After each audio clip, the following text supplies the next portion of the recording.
Hey guys, tonight we drift together into the quiet echoes of a time long before memory, where the Clovis people walked across vast North American plains, beneath skies painted with stars unchanged. Imagine the hush of ancient grasses, bending under winds older than stories. In that space, you step slowly, carried by the hush of ages. You probably would not last a day without a good sleeping bag, but the Clovis found comfort in the open expanse. So before you get comfortable, take a moment to like the video and subscribe, but only if you genuinely enjoy what I do here. Share in the comments where you are listening from, and what time of night it is in your corner of the world. Now, dim the lights, maybe turn on a fan for that soft background hum, and let's ease into tonight's journey together. You wander into the image of a plain, rolling endlessly, as if the land itself forgot how to stop. The grasses move like an ocean of green and gold, and the sky is immense. Each breath carries the crispness of an untouched world. A small laugh escapes when you realize that even here, miles of land offer less Wi-Fi than a subway tunnel.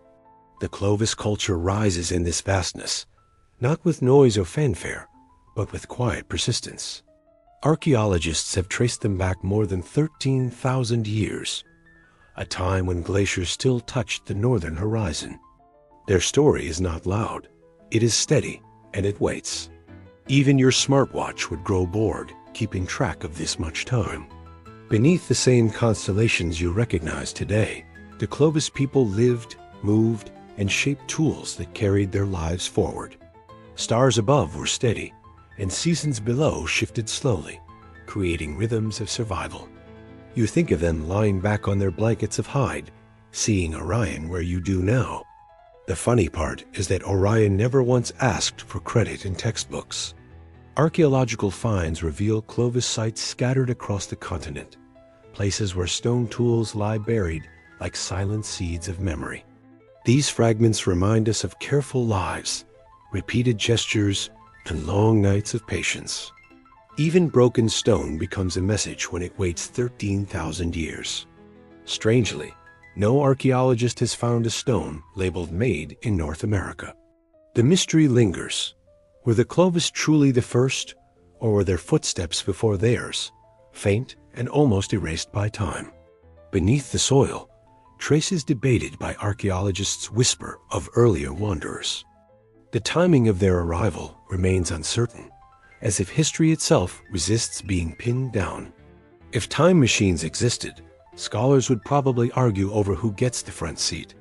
Picture the hush of a campfire, flames flickering against endless dark. Smoke rose upward, carrying whispers to the sky. The Clovis gathered in quiet circles, their voices low.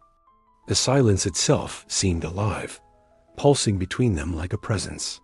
If you listen closely now, even your ceiling fan could sound like a mammoth breathing far away. The world they knew was colder, harsher, yet alive with movement. Mammoths lumbered through frost-tipped grass. Bison stretched across plains in endless herds. Wolves and saber-toothed cats stalked in silence. Among them, the Clovis lived carefully, both fragile and resilient. Standing next to such giants, you might feel like someone who wandered into the wrong gym class. In their hands, stone became precision. Flint thinned into points with fluted bases, a design that held fast to wooden shafts.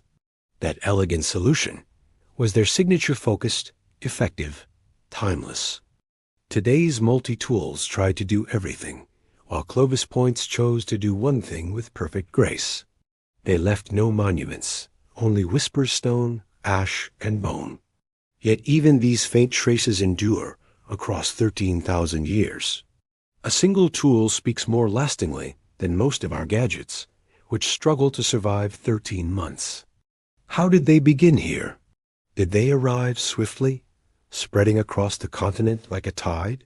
Or did their story grow from deeper, older roots we have yet to uncover? Each excavation pulls up more questions than answers, like finding extra socks that never match.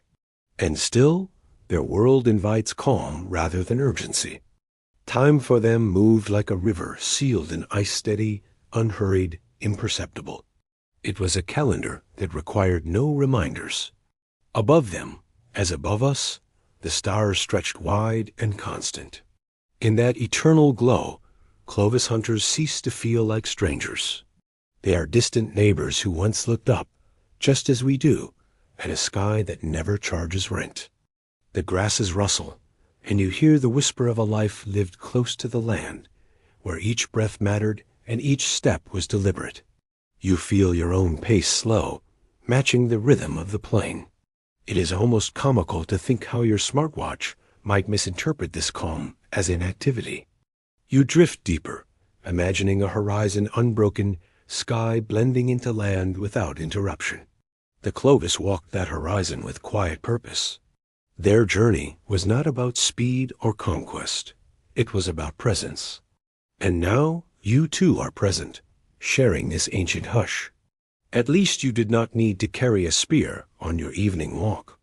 Their existence teaches you that survival was both ordinary and extraordinary, a balance of simple needs and profound awareness. Each day brought tasks that were vital, yet each night offered the same quiet stars.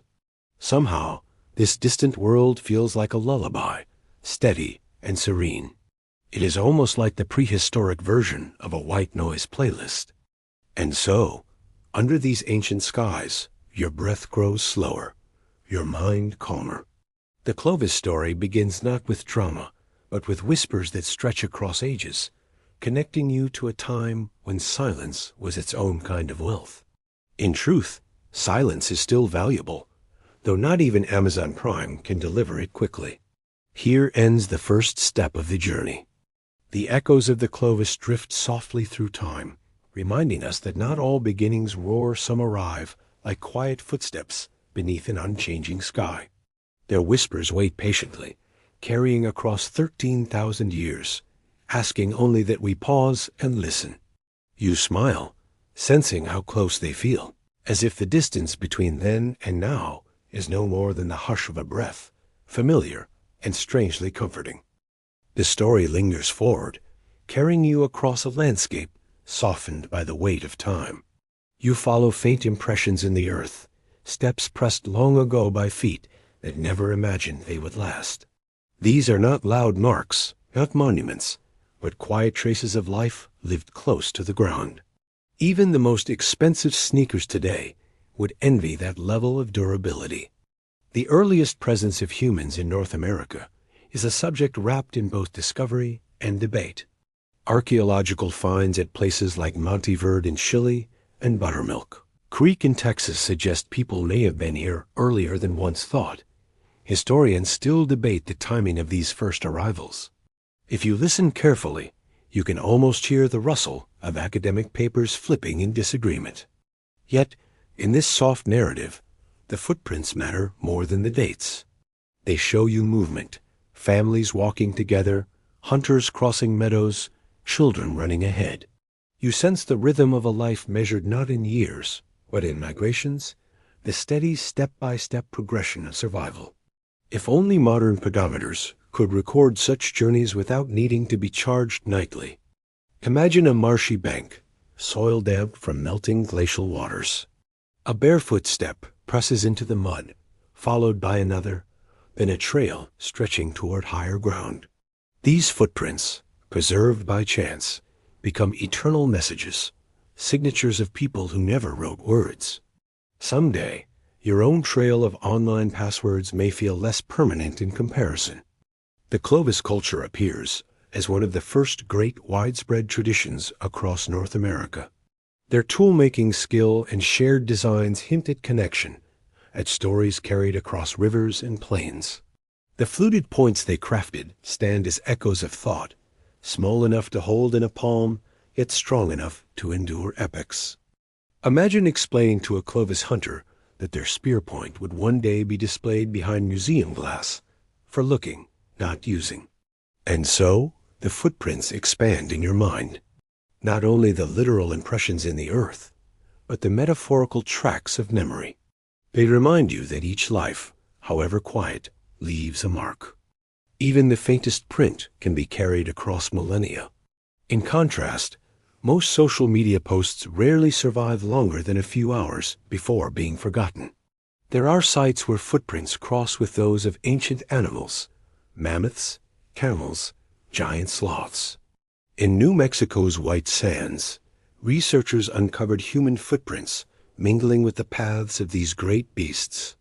You picture someone walking lightly beside a massive creature, both leaving traces side by side. It is humbling and maybe a little funny to imagine explaining this as the world's first nature hike. The footprints also hold mysteries that whisper beyond explanation. Some show the outline of children running and circling, as if play carried the same importance then as now. Others overlap, step upon step, suggesting a journey repeated, paths retraced. What were they seeking? Food, water, safety? Or perhaps just the joy of wandering? Even now, many of us still go for long walks without quite knowing why. The landscape beneath those steps was changing. The Ice Age loosened its grip, glaciers receding, rivers swelling with meltwater, new valleys and lakes appearing like fresh pages in the Earth's diary. Into that shifting world, the Clovis walked, carrying with them tools, fire, and memory. You can almost see their fires reflected in the water's surface. If Instagram existed, the caption would simply read, "Evening Reflections, 13,000 BCE. In the stillness, you sense how each footprint was both ordinary and extraordinary. Just walking, just moving, yet those steps carried the future of generations. It is a reminder that often, what feels small today becomes immense when looked back upon. The Clovis were not thinking of history. They were thinking of warmth, food, and rest. Not so different from us, really, except they didn't have delivery apps. Archaeologists kneel at these sites, brushes in hand, sweeping away grains of time. They uncover impressions of toes, arches, and heels, so detailed it feels like the person only just left. To see them is to touch presence, to connect with someone who lived and vanished ages ago. You cannot help but smile, imagining them stopping to shake mud from their feet, annoyed yet unknowingly immortal. Each footprint is a reminder that history is not always grand or violent. Sometimes it is simply the quiet evidence of someone walking home. These prints do not shout of battles or kings. They whisper of journeys and evenings, of the ordinary miracle of moving through the world. In their silence, they are soothing. In their endurance, they are profound. The path of the Clovis winds through your imagination, across plains, through forests, alongside rivers swollen with glacial melt. Each step pressed softly into soil, snow, or sand. The continuity of motion, the gentle persistence of life. You realize your own steps, however small, belong to this same long procession of human wandering. Fitbits may count them differently, but footsteps remain timeless. The footprints also raise unanswered questions. Who made them? What stories did they carry? Were they chasing game, or simply walking together at the close of day? The absence of answers does not feel frustrating here. Instead, it feels calming, like a lullaby without words. Sometimes, not knowing is its own kind of peace. Imagine following those prints until they fade into grass, until the trail becomes memory, and memory becomes silence. You are left with nothing but the sense of movement, the echo of presence. This is what the Clovis left behind. Not noise, not walls, but steps into forever. In a way, it is the gentlest possible kind of legacy. And so, the first footprints of ancient North America guide you softly into thought. They remind you that beginnings are often quiet, that life leaves its trace without intention, that presence itself is enough. You walk alongside them in imagination, not hurrying, not measuring distance, simply being. And perhaps that is the secret hidden in the prints, the art of going slowly. The footprints remain steady and delicate, long after the feet that made them have vanished. They do not need to explain themselves. They only need to be. And in their silence, You find your breath slower, your body heavier, your mind drifting closer to rest. The footprints lead you not only across plains, but toward your own quiet horizon of sleep. You sit close to a quiet fire that burns with low amber light. The night folds around you like a soft blanket, and sparks drift up toward the patient sky. You lean forward and notice the rhythmic sound of stone tapping against stone. The sound feels steady, like a heartbeat, and it slows your thoughts into calm ripples. A Clovis hunter sits across the fire, his hands working carefully. The stone between his fingers glints faintly. He presses, chips, and turns, shaping something sharp and purposeful. It is not a rush of violence, but a meditation of patience. You almost think he could open a modern art gallery, though finding customers might take another 13,000 years.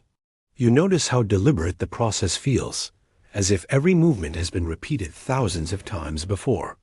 Each strike against the flint sends tiny flakes scattering into the firelight, each one sparkling for a heartbeat before vanishing into the dark.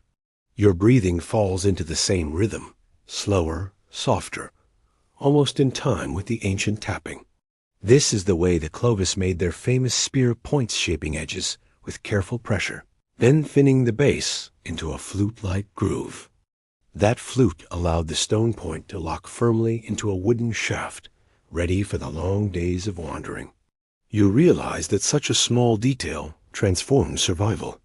Without it, the spear would slip or wobble. With it, hunters could trust their weapons against creatures taller than houses. You smile to yourself, amused at how many pieces of flat-pack furniture today would benefit from that same precision. The warmth of the fire mingles with the cool breath of night. You imagine holding one of those unfinished spear points, still warm from the maker's hands. Its edges gleam with a hidden geometry, sharp and intentional. The flakes that fall away leave smooth planes, angled just right, as if the stone itself had been waiting for its true form to appear. Archaeologists later noticed how uniform many Clovis points were, almost as if the makers followed an unspoken recipe. Yet no written guide remains, no teacher's voice has survived. Only silence carries forward, broken by the imagined rhythm of stone striking stone. You let the sound lull you, a soft percussion in the quiet night. It reminds you that people today still sit awake tapping keyboards into the dark only now. The sparks are digital instead of stone. Your eyes wander to the finished point resting in a hunter's hand. It looks light, but it carries the weight of survival. Food, clothing, tools, all could come from the hunt this weapon made possible.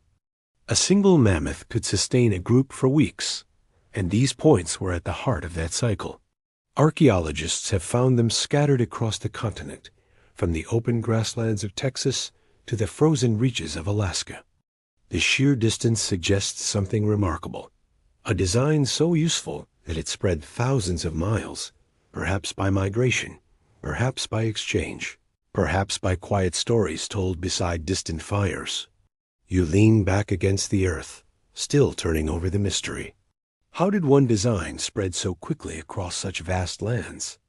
Was it carried on the long paths of migration, or passed gently from camp to camp like a treasured recipe? Historians still debate this question, yet one truth remains: the quiet elegance of the craft itself. The fire sends long shadows dancing, and in their flicker, the points glimmer like tiny fallen stars at your feet. You smile softly, imagining the sky once delivering gifts far swifter than any courier today. The night deepens, and your thoughts drift toward the steady patience of ancient hands. You see a circle of Clovis people, their forms gathered close to the fire. Sparks rise with each deliberate strike, becoming entertainment as children watch with wide, glowing eyes. The rhythm of stone on stone feels like percussion in the orchestra of survival. Archaeologists later discovered that the fluting the delicate groove thinned at the base demanded remarkable skill, so exact that even modern experts often fail to replicate it without breaking the point. You marvel at the thought. It is like finding a violin in the desert, only to realize no one remembers the song it once knew. You close your eyes for a moment, letting the soft sound of stone tapping linger like an echo. These tools were not only weapons, they were works of quiet art. Some points are so symmetrical, they look as though measured by invisible rulers, yet they were shaped only by eye and hand. Across the fire, a hunter studies his work with calm precision, then places the finished piece beside others already waiting. Each one rests like a sleeping bird, delicate, beautiful, and dangerous. A child leans forward, curious, touches the cool edge, then pulls back quickly. Even in silence, sharpness is understood. You smile to yourself, thinking that while paper cuts may sting, a mammoth cut would have been far worse. The air deepens with the smell of wood smoke and the faint sweetness of grass. You imagine traveling with these tools across wide, endless plains, each point wrapped with care, each shaft bound tight with sinew and resin. Every weapon carries the promise of tomorrow's meal. And yet, the process of making them does not feel rushed or desperate. It feels meditative. Every strike is careful, deliberate, filled with presence. Survival here meant patience, not haste. Waiting, shaping, trusting that skill and focus would carry the group forward. You breathe slowly, realizing the same lesson holds even now. Patience can sharpen edges more effectively than speed. A quiet laugh escapes you. Perhaps that phrase belongs on coffee mugs. As the fire burns lower, silence gathers around the camp.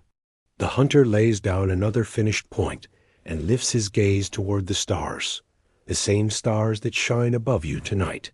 His tools rest, ready for journeys yet to come. The stillness feels whole, like a story with every line intact. You lean back, your mind filled with sparks of stone and sparks of thought, both fading gently into the quiet. The rhythm of ancient hands lingers, a song of survival shaped from earth. You breathe once more and imagine placing your own finished point on the ground, where it, too, might wait for millennia to be found again.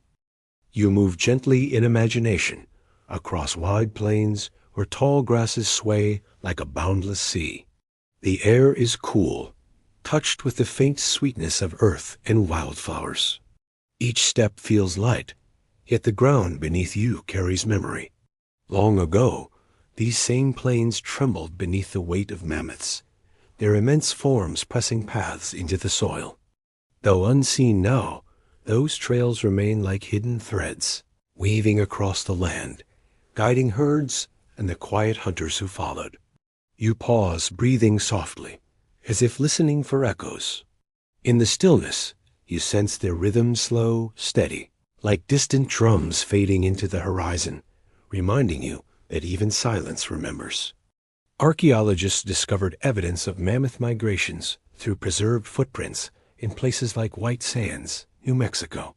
There, the soft gypsum sands hold impressions left thousands of years ago, colossal prints pressed deep, still visible despite the passage of time.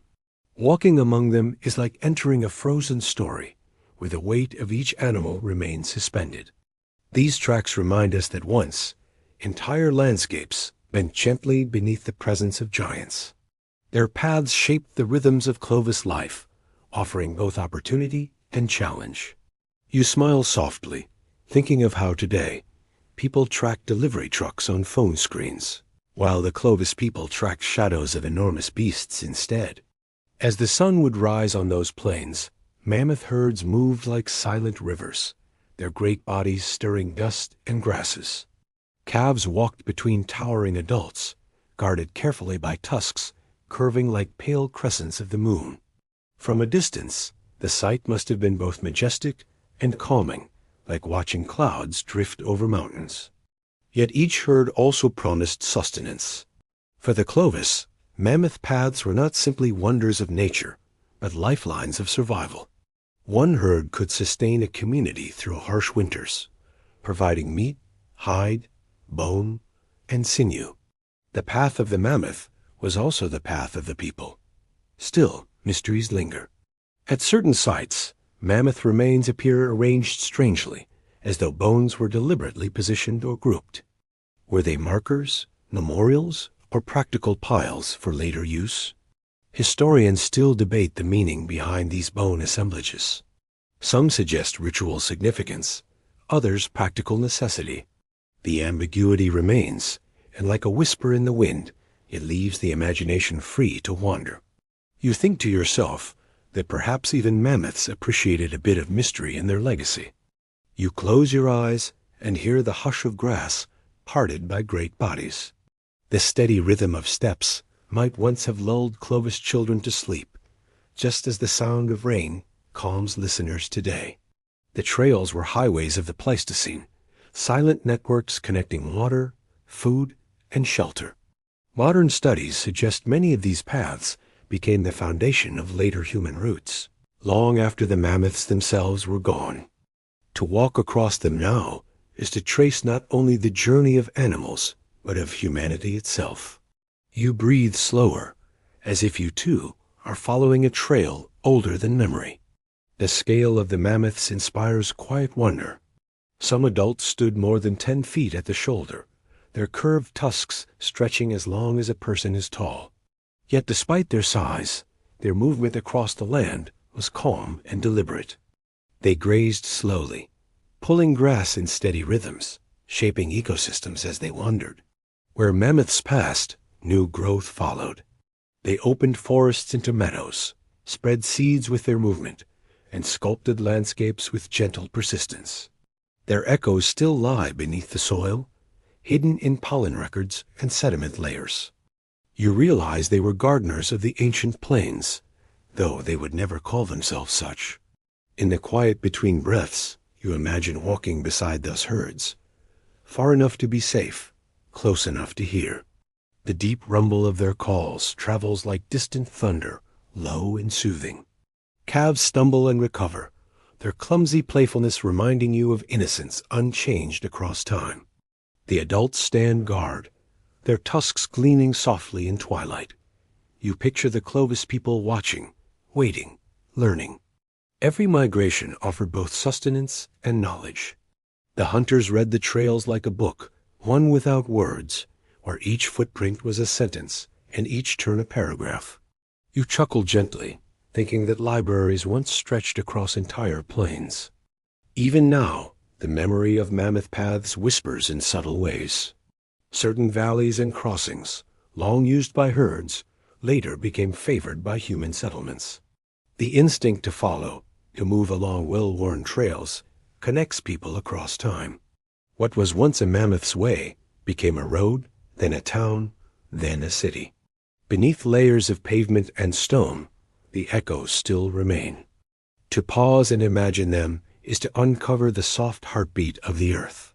You breathe deeply, feeling that heartbeat pulse in rhythm with your own.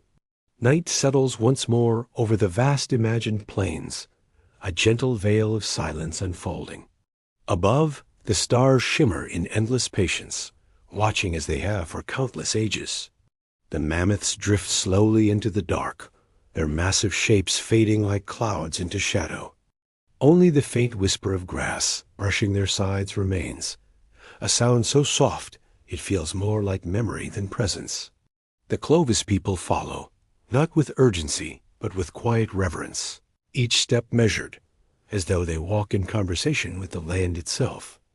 This journey is not pursuit alone, it is communion. To move after the mammoth is to honor its place, to listen to the rhythm of earth and sky, to read the language of tracks and wind. The plains are not an obstacle, but a companion, speaking in whispers that only patience can hear. You imagine yourself carried along in this slow procession, each breath aligned with the steady heartbeat of the world. The mammoths vanish into the horizon, leaving echoes that hum softly in the still air. Yet the land remains, stretching without end, holding every story in its quiet expanse. You lean gently into that silence, letting the image of fading paths settle in your thoughts. They glimmer like trails of starlight, leading you inward, deeper, toward rest. And in that calm, you realize that even the largest beings once walked softly enough to leave behind footsteps delicate enough to last forever. You settle on a low rise where the grasses hush against your ankles, your breathing slipping into rhythm with the breeze. Morning opens like a cautious book across the plain. You keep distance, patience, and stillness as working tools. No binoculars are needed. The horizon kindly zooms itself at a pace gentler than any lens. Far off, a herd of mammoths drifts through silver light, their path marked in the bending and lifting grass. Archaeologists have found kill sites across the plains and southwest where Clovis points rest beside bone, reminders that long watching came before decisive action. Your calm feels professional, like a nature film that forgot the narrator and discovered silence fits better. A small lift of the hand checks the wind. Scent carries as softly as rumor down a slope. You learn the land first, because distance speaks if you listen. Ridges grant cover, hollows hold shade, weeds by water reveal direction. Today's weather app is no screen, but the angle of a seed head, politely refusing push notifications. The herd's rhythm flows like tide. Adults curve in crescents, calves kept in sheltered pockets. Tusks gleam like pale moons unwilling to set, shoulders rolling with quiet weight. They flow around obstacles with the grace of a traffic circle designed by clouds. The soundscape folds in, cranes calling, insects buzzing, small mammals rustling at the edges. Together they make a clock, counting time in flutters, pauses, and the faint clink of distant stones. If asked, you'd say your ringtone is wind threaded with meadow, patterns older than maps appear. Gullies, meanders, and cutbanks arrange motion into predictable lanes. Some researchers suggest drive-like use of terrain, though here nothing hurries. Historians debate how coordinated these strategies were across groups and seasons. You smile, imagining that in deep time, meetings were scheduled by sunsets. You recall Murray Springs in Arizona, where mammoth bones lay with Clovis points and butchering floors records, inscribed in sediment like tidy script. The site shows repeated use of reliable ground near water, where herds paused. Patience, you realize, was always the knot tying action together. The only lines here are geological, not grocery. Charred plants and pollen in hearth deposits speak even more quietly, hinting at late summer or autumn moments. Small details, yet they anchor time like bookmarks in a chapter. The earth keeps its receipts faithfully, written on ash and pressed into lake beds, an archive beyond the reach of any filing cabinet. You check your kit in thought, because preparation begins in the hands long before it meets the field. Points rest sharp, shafts straight, bindings clean, resins cured to a quiet firmness. Every edge signals reliability, not haste. You approve of this ancient quality control, needing no spreadsheets, only one metric. Does it work? Through warm hours, you find shade and water, while the herd curls into stillness near willow and sedge.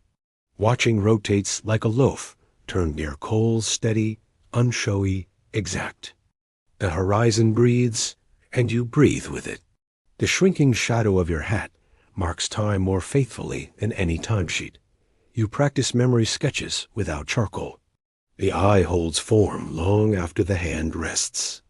You note the cautious cow lingering, the confident bull stepping into deeper grass, the calf inventing detours. Calm stores these details fresh.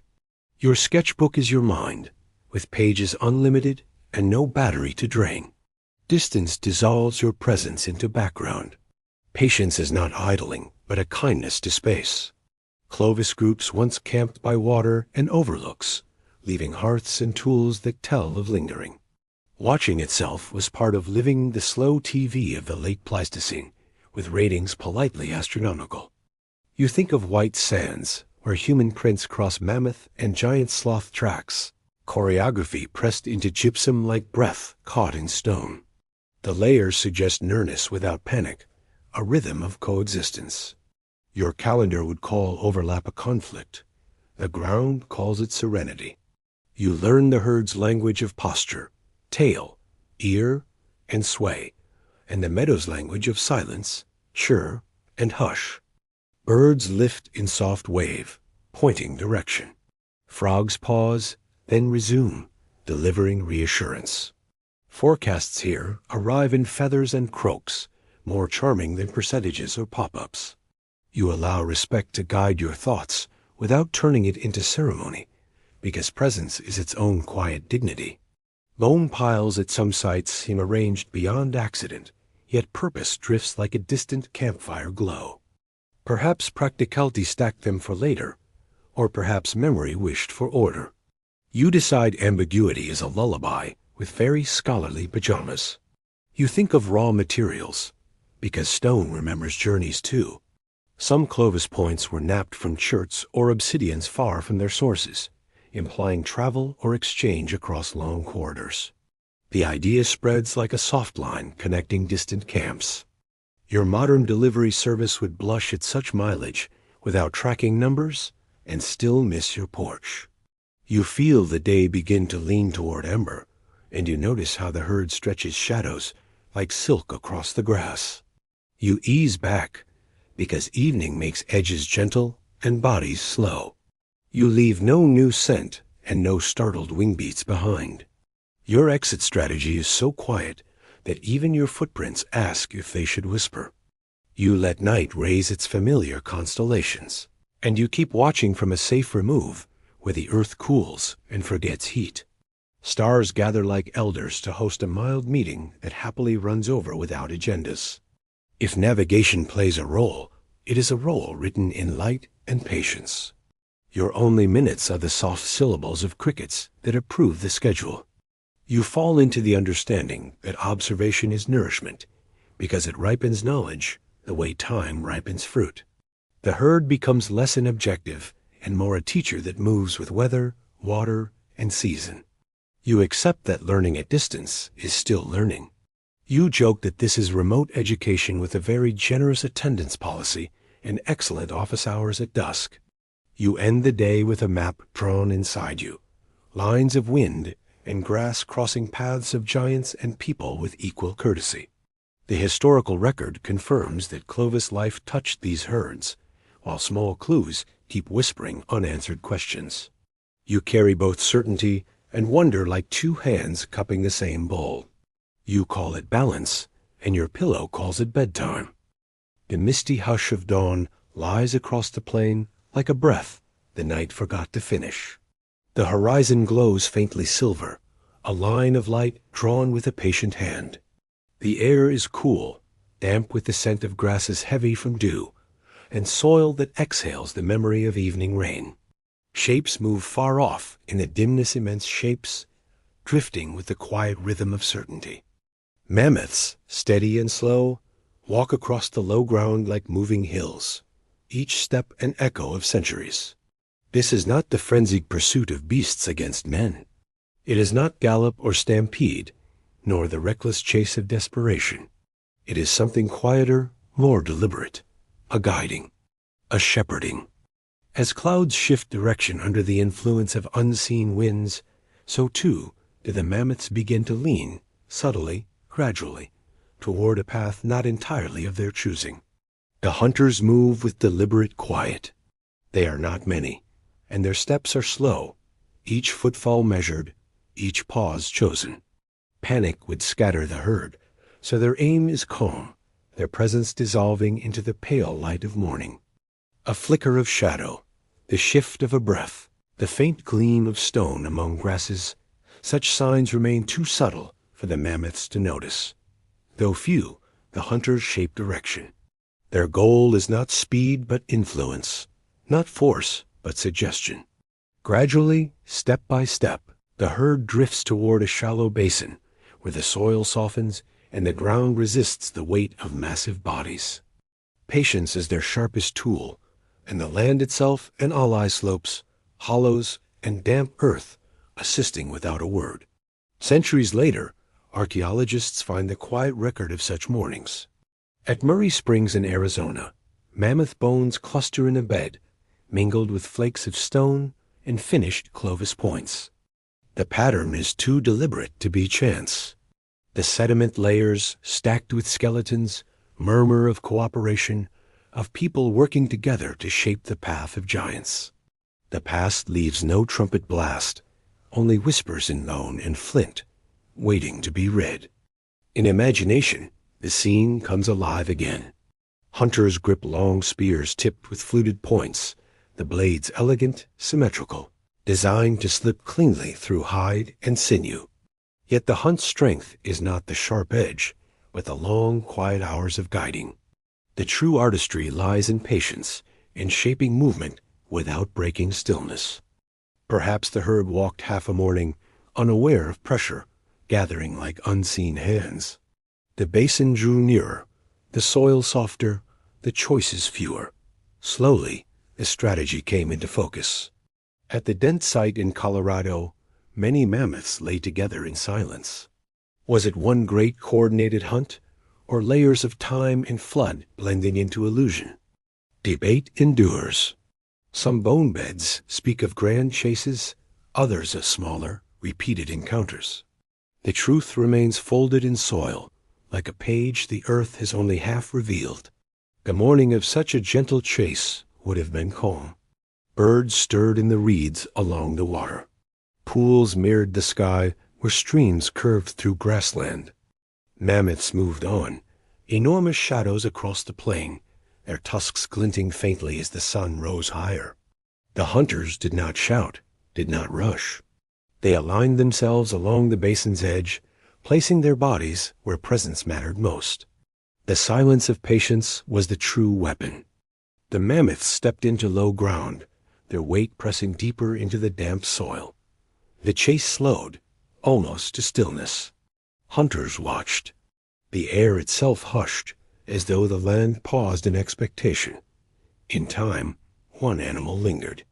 Perhaps it was older, perhaps weaker, its gait heavier than the others. That was the moment the hunters had waited for. They drew closer, spears angled, stone tips flashing with the quiet promise of purpose. Still, this was no sudden violence. It was culmination, the knot at the end of a long thread. Human and land, patience and intention, converged. You might see them in your mind's eye, still figures among the grasses, breath measured, shadows merging with stone. The herd moved on, unaware of the subtle forces that had directed it. The scene was less a clash than a weaving, a guiding of giants by quiet hands. At White Sands in New Mexico, another kind of evidence endures. There, human footprints cross the tracks of mammoths and giant sloths, choreography pressed into gypsum. The steps overlap not in panic, but in calm, suggesting nearness that was ordinary rather than extraordinary. The hunters lived alongside giants with a rhythm of coexistence, proximity without frenzy. Our calendars would call overlap a conflict. The ground records it as serenity. Patience was the true art of the Clovis. Their spear points remain astonishing, fluted, symmetrical, sharp, but the greater craft lay in silence.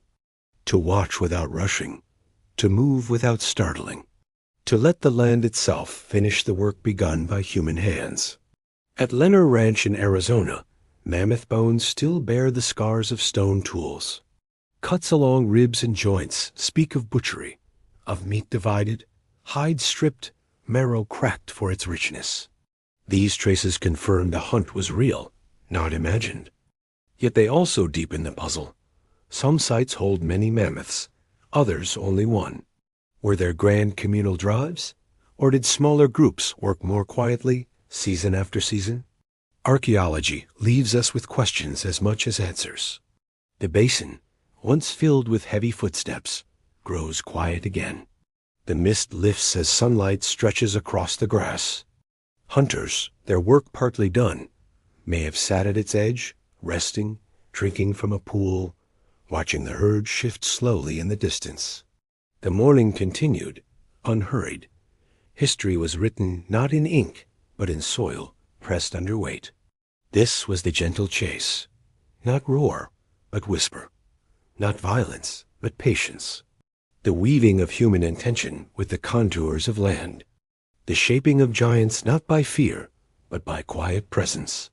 And so you imagine this dawn long ago, your breath slow, your mind steady. You drift with the mammoths through the lifting mist, your steps guided by silence. The story waits further on, but here, in the calm of morning, you pause. You listen to echoes carried across time, the quiet rhythm of mammoth feet pressing into soft earth, the murmur of hunters waiting at the edges of history. The morning air lay soft upon the land, brushed with pale gold from a sun still low on the horizon. Mist clung to the grasses, drifting slowly, as if reluctant to leave the earth it had guarded through the night. The hunters of Clovis stood quietly among the reeds and low shrubs, their bodies still, their breath slow, as if they too were part of the waiting landscape. There was no hurry, no motion to disturb the delicate balance of silence. Each carried a spear, long shafts of wood, carved with care, tipped with fluted Clovis points. These tools, uncovered by archaeologists at countless sites, bear silent testimony to the skill and patience of their makers. The points were not merely sharp stones, they were masterpieces of craft, their edges flaked until they gleamed with precision, able to pierce the hide of mammoths and bison alike. In the quiet morning, the hunters held them lightly, like extensions of their own stillness. At the Blackwater Draw site in New Mexico, where some of the first Clovis points were uncovered, archaeologists discovered them among the bones of ancient animals, as if the tools themselves had waited for thousands of years to tell their story. Their symmetry is astonishing, so finely balanced that they seem less the product of necessity and more of a meditative art. Some researchers have remarked that the Clovis point is one of the most elegant artifacts of the Ice Age, a creation as beautiful as it was functional. But here, before the hunt, the elegance was not in action, but in stillness. The hunters stood motionless, watching the plain. The mammoths moved in the distance, their breath rising in faint plumes, their great bodies casting shadows long upon the pale grass. Between the hunters and the herd stretched silence, wide and patient. No words were spoken, for none were needed. Communication was measured in small gestures, the slow lift of a hand, the tilt of a spear, the quiet shift of weight on damp soil. The rhythm of their preparation was inward, not outward. Even the land seemed to join in their pause, as if all of creation waited together. In archaeology, the mystery persists. How did the Clovis coordinate these moments? Evidence shows that mammoth hunts often involved groups, yet the precise methods of communication are lost. Historians still debate whether silent signals, shared rituals, or instinctual understanding guided their actions. What remains is only the impression of extraordinary patience, as if the stillness itself was the true strategy. The stillness before the hunt stretched like time itself. The hunters watched, listening to the subtle music of the plain, the rustle of grasses stirred by a faint breeze, the soft trickle of water hidden in a nearby stream, the quiet tread of mammoths shifting in their herd. All these sounds blended into one slow rhythm, a lullaby of earth and sky. At the Lung Ferguson site in South Dakota, archaeologists found mammoth bones carefully marked with traces of butchery, shaped by tools not only of stone but of bone itself. The discovery revealed not just the hunt, but the waiting that must have preceded it, the quiet hours when the Clovis stood still, considering their approach. The evidence is silent, yet the imagination fills with images of patient hunters under a wide, endless sky. There is a mystery, too, in the perfection of their points. The fluting technique, the long, delicate channel flaked from base toward tip, remains difficult, even for modern flint knappers to reproduce. Some scholars wonder if the making of these tools was more than practical craft, perhaps a ritual of focus and calm, a meditative act that prepared the hunter as much as the weapon. To shape a point so balanced, so fragile yet strong, required stillness of hand and clarity of mind. And so, the hunters in the pale dawn carried more than weapons. They carried hours of concentration, the weight of patience, the silence of preparation. Each spear held in it the echo of nights by the fire, of stone struck against stone, of quiet hands shaping memory into form. The herd grazed, unaware. Their tusks gleamed faintly, curved arcs catching the dim sunlight. Their ears flapped slowly, brushing away the morning insects. One calf stepped close to its mother, small compared to her great height, yet still immense to the human eyes that watched. The stillness stretched on, a thread between the watchers and the watched. What thoughts moved through the hunters' minds in these moments? Did they feel awe at the sight of the mammoth, so vast and timeless? Did they feel fear or reverence, or only the calm resolve of necessity? The earth holds no record of their thoughts. It preserves only the evidence of their tools and the bones of their quarry, leaving us to wonder. The quiet before the hunt was its own kind of ritual. It slowed the pulse, aligned the body with the land, prepared the spirit for the act that would come. Perhaps it was here, in this pause, that the hunters felt most connected to the world around them, not in the chase or the strike, but in the still moment when time seemed to hold its breath. And so the stillness before the hunt endures, carried forward through ages by stone and bone, by the quiet grace of fluted points resting in the earth. It is a silence we can still enter if we choose to listen hush, that calls not for urgency, but for patience. It reminds us to wait, to breathe with the land, to feel time unfold without measure. Imagine yourself within that moment. The light is soft, the horizon pale, the hunters steady as shadows, the mammoths grazing in calm rhythm. You match your breath to theirs, slow and deliberate, as if the morning itself has decided there is no reason to hurry. Nothing presses forward. Nothing demands. The story unfolds as gently as mist lifting from grass. This stillness is not absence, but presence, a space between what has passed and what is coming. It is a quiet in which you too may pause, lingering softly at the threshold of rest. The day opened like a long breath across the plains, mist lifting gently from the grass to reveal a horizon where earth and sky joined without seam. Upon that vast stage, the Clovis hunters began their quiet approach. They did not rush, but moved in measured rhythm, their presence blending into the land as if they were part of its breath. Ahead, the mammoths stirred, immense shapes swaying with the slow dignity of mountains in motion.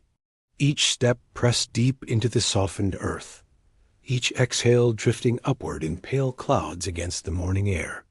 Their tusks curved like ivory moons, catching the first light of day. Bound together by instinct, the herd shifted as one, flowing forward like a great tide unbroken, a living current rolling through the ancient grasslands. The hunters moved in silence. Their spears rested lightly in their hands. Their breathing matched the rhythm of their footsteps. To watch them was to see a dance patient, unhurried, deliberate. No sudden movements broke the spell. Every step seemed guided by an understanding older than words, a knowledge written not on stone, but in the quiet bond between humans and the world they walked.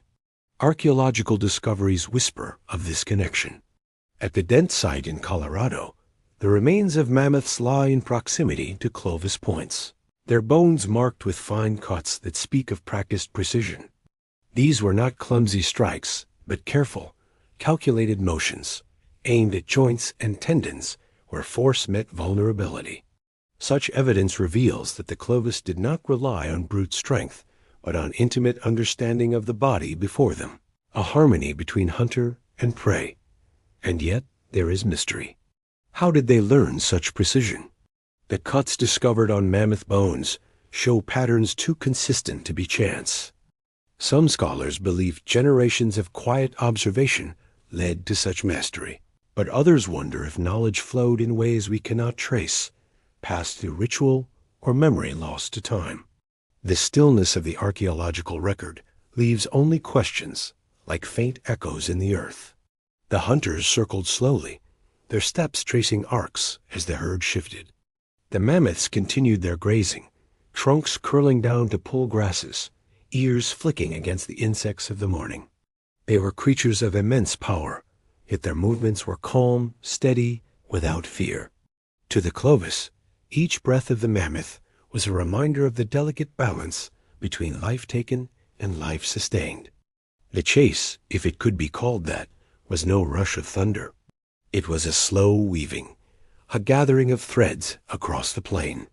The hunters guided their movements with patience, nudging the herd subtly toward softer ground, toward a hollow where the weight of giants might become their burden.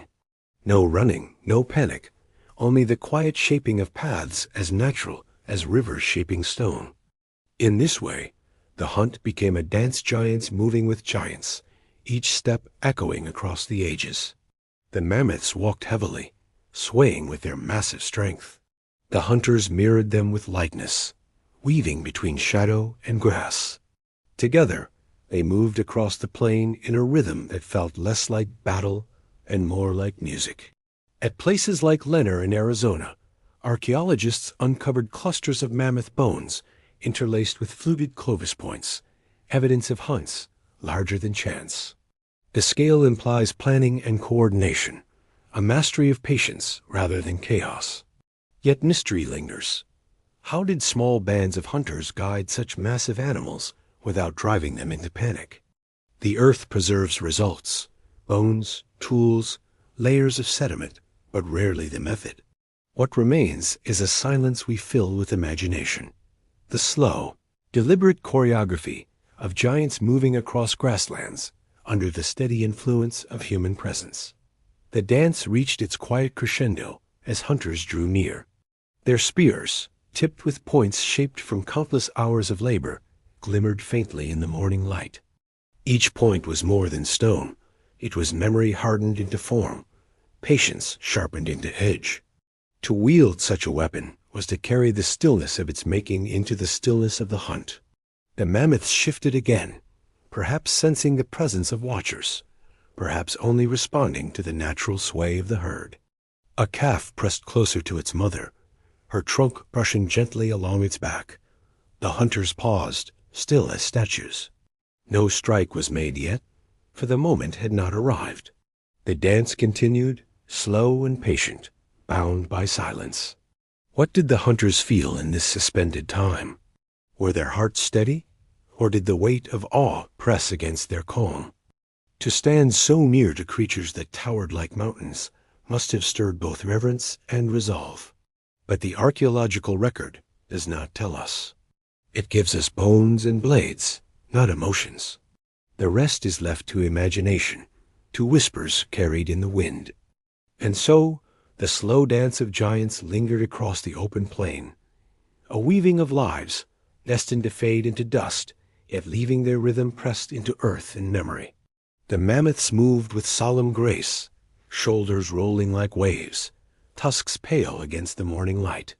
Behind them, the hunters followed with intent as quiet as shadow, not rushing, not forcing, but aligning themselves with the movement of the herd.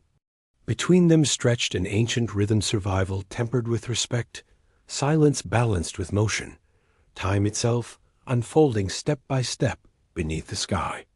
As you sit with this story, imagine yourself inside that moment. The grass bends against your ankles. The horizon opens wide, pale with dawn. You hear the muffled thunder of mammoth steps, steady as a heartbeat, and you feel the calm gravity of their presence. The hunters, patient and deliberate, merge with the land, their breath measured, their stillness part of the scene. There is no frenzy here, no violence in the chase. There is only guidance, waiting, the slow weaving of paths across the plain. The sky expands overhead, unbroken, and you too are drawn into its spacious calm.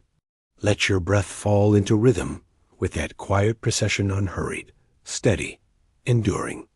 For a moment, you walk with them, sharing in the vast stillness, a dance of giants moving through time, leaving behind not noise, but whispers pressed into the soil. The air was still, the horizon touched with a faint glow of afternoon sun. Grass swayed in the breeze, moving gently like ripples on a hidden sea. Across the plain, the mammoths had slowed. Their immense bodies shifted with a quiet heaviness, as though the weight of the earth itself pressed upon them. Each step was measured, deliberate, and the hunters followed at a respectful distance, their own movements as silent as drifting clouds. And then, almost imperceptibly, the moment arrived. One mammoth, vast and ancient, staggered in its stride. Its head dipped, tusks slicing slowly toward the ground. The sound was not thunder, but a muted rumble, a deep vibration that traveled through the soil, as if the land itself sighed. The animal sank to its knees, paused, and then lowered further until the great body rested fully upon the earth. There was no frenzy, no chaos. The fall was more like the settling of a mountain, a long exhale that ended in stillness. The hunters stood in quiet witness. They did not rush forward. Instead, they allowed the silence to fill the space, acknowledging the gravity of the moment. To see such a creature fall was not a victory to be shouted, but a passage to be honored. Their spears lowered, tips pointing to the soil, as though even the weapons bowed in deference. Archaeological traces echo this solemnity.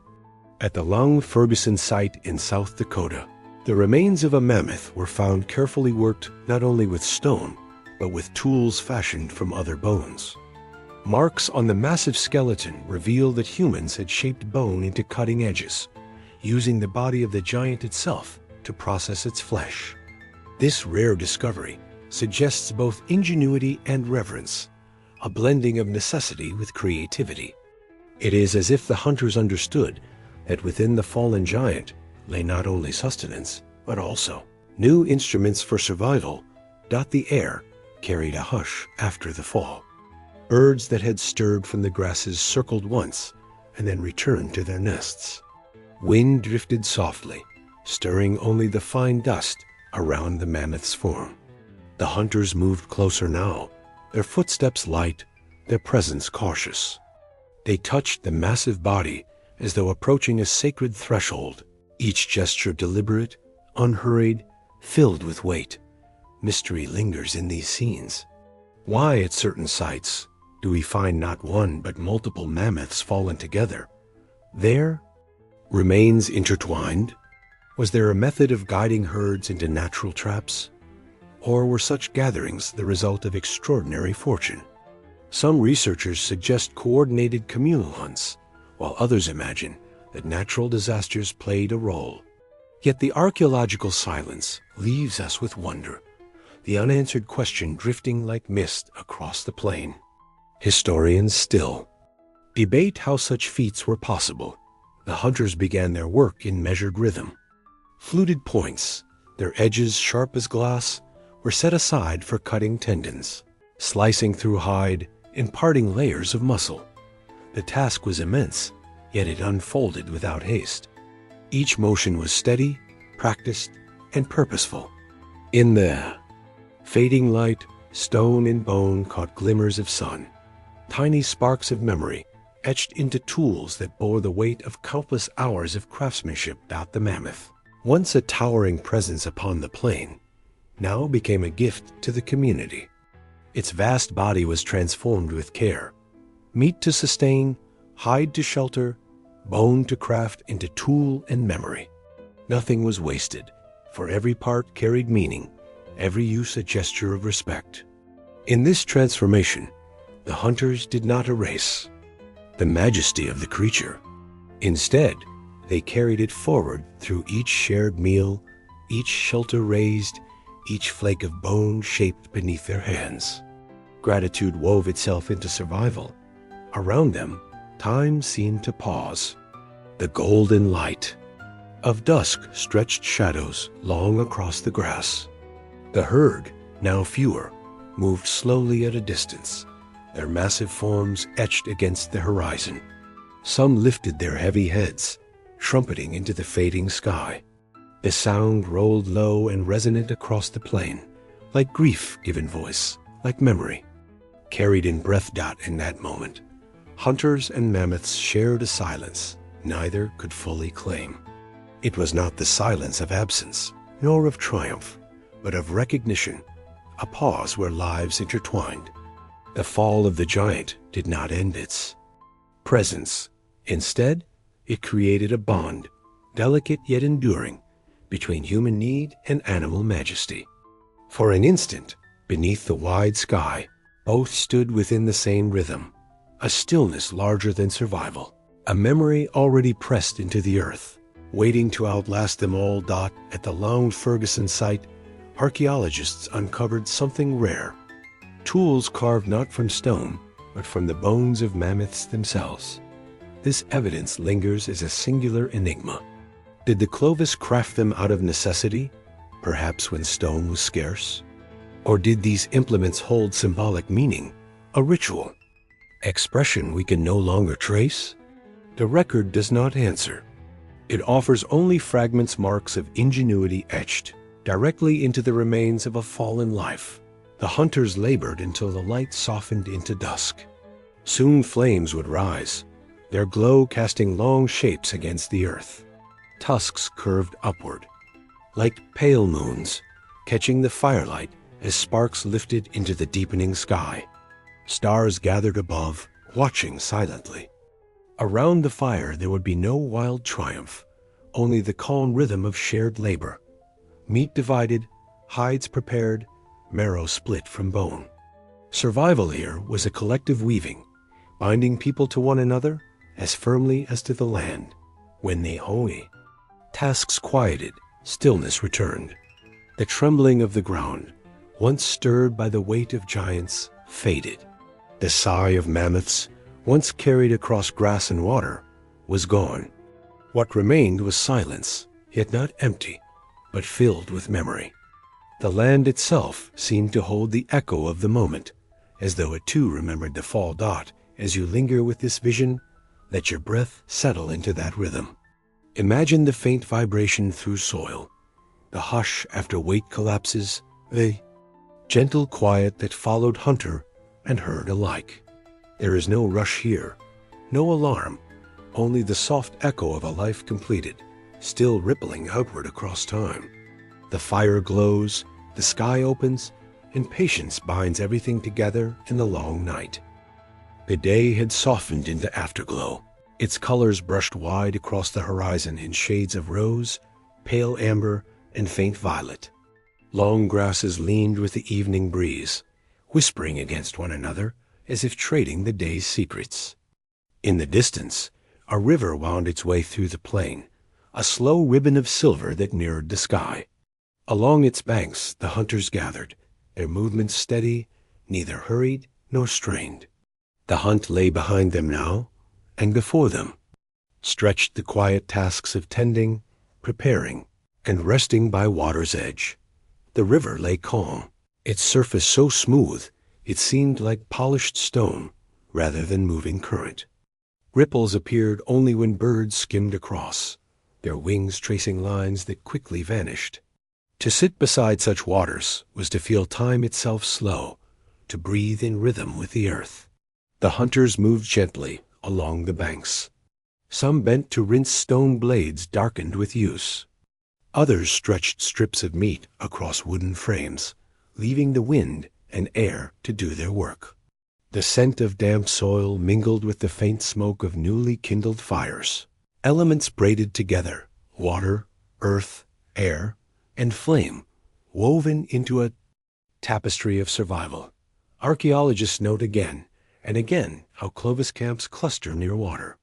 This is no accident.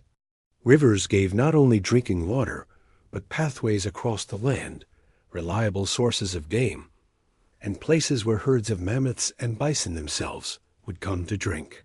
Many sites preserve their quiet remains, scattered flakes from tool-making, blackened fire pits, bones of animals both hunted and scavenged. The river was guide and provider, companion and witness, marking human presence with every bend in its course. The mammoth, now folded into camp life, gave its gifts without protest. Meat was cut in long strips and hung carefully, drying in the yaw. Cool evening air. The process was unhurried. Preservation took time. Sun and breeze transformed the flesh into food that would last into leaner months. The bones, pale and heavy, were stacked nearby, some destined to be shaped into tools, others left whole as reminders of the giant that had walked before. In the firelight, the tusks glowed faintly, curved crescents catching the orange light, as if drawing down the moon itself to rest upon the earth. Yet among such evidence, mysteries remain. At certain Clovis sites, archaeologists have uncovered bones arranged in patterns that seem deliberate. Were they placed for ritual, as gestures of memory or reverence? Or were they simply the byproducts of careful butchery, practical choices? Mistaken for ceremony? The earth is silent on intent. The patterns linger as unanswered questions, pulling us toward wonder rather than certainty. Evening deepened, air cooling, sky shifting toward indigo. The river mirrored the first stars, trembling on its surface before sliding downstream. Children traced circles and swirls in damp sand, their designs dissolving when touched by the lapping current. Adults tended hides stretched taut for drying, their hands moving steadily, the crackle of fire blending with the soft whisper of flowing water. The rhythm of labor was calm and continuous, more song than shore, a melody carried by many hands.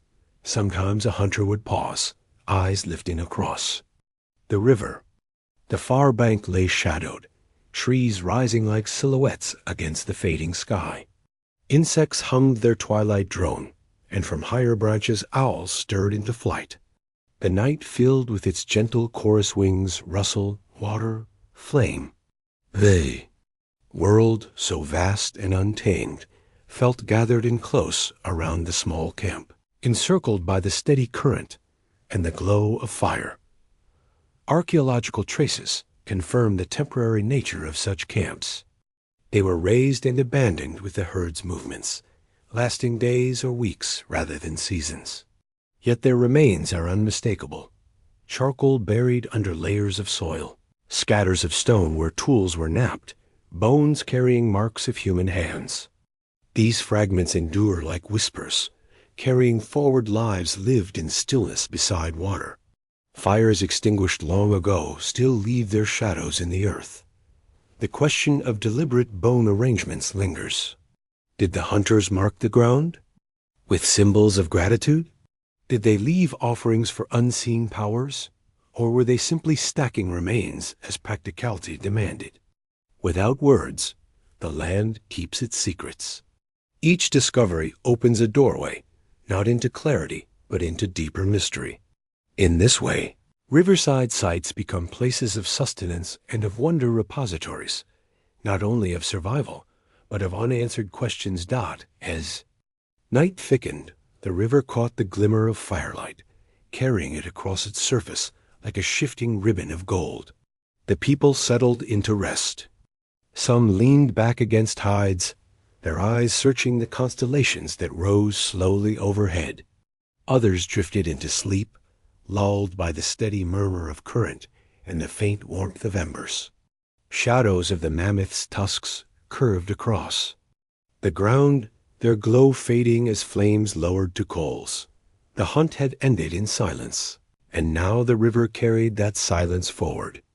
Its waters folded the day's labor into their flow, bearing it onward to places unseen.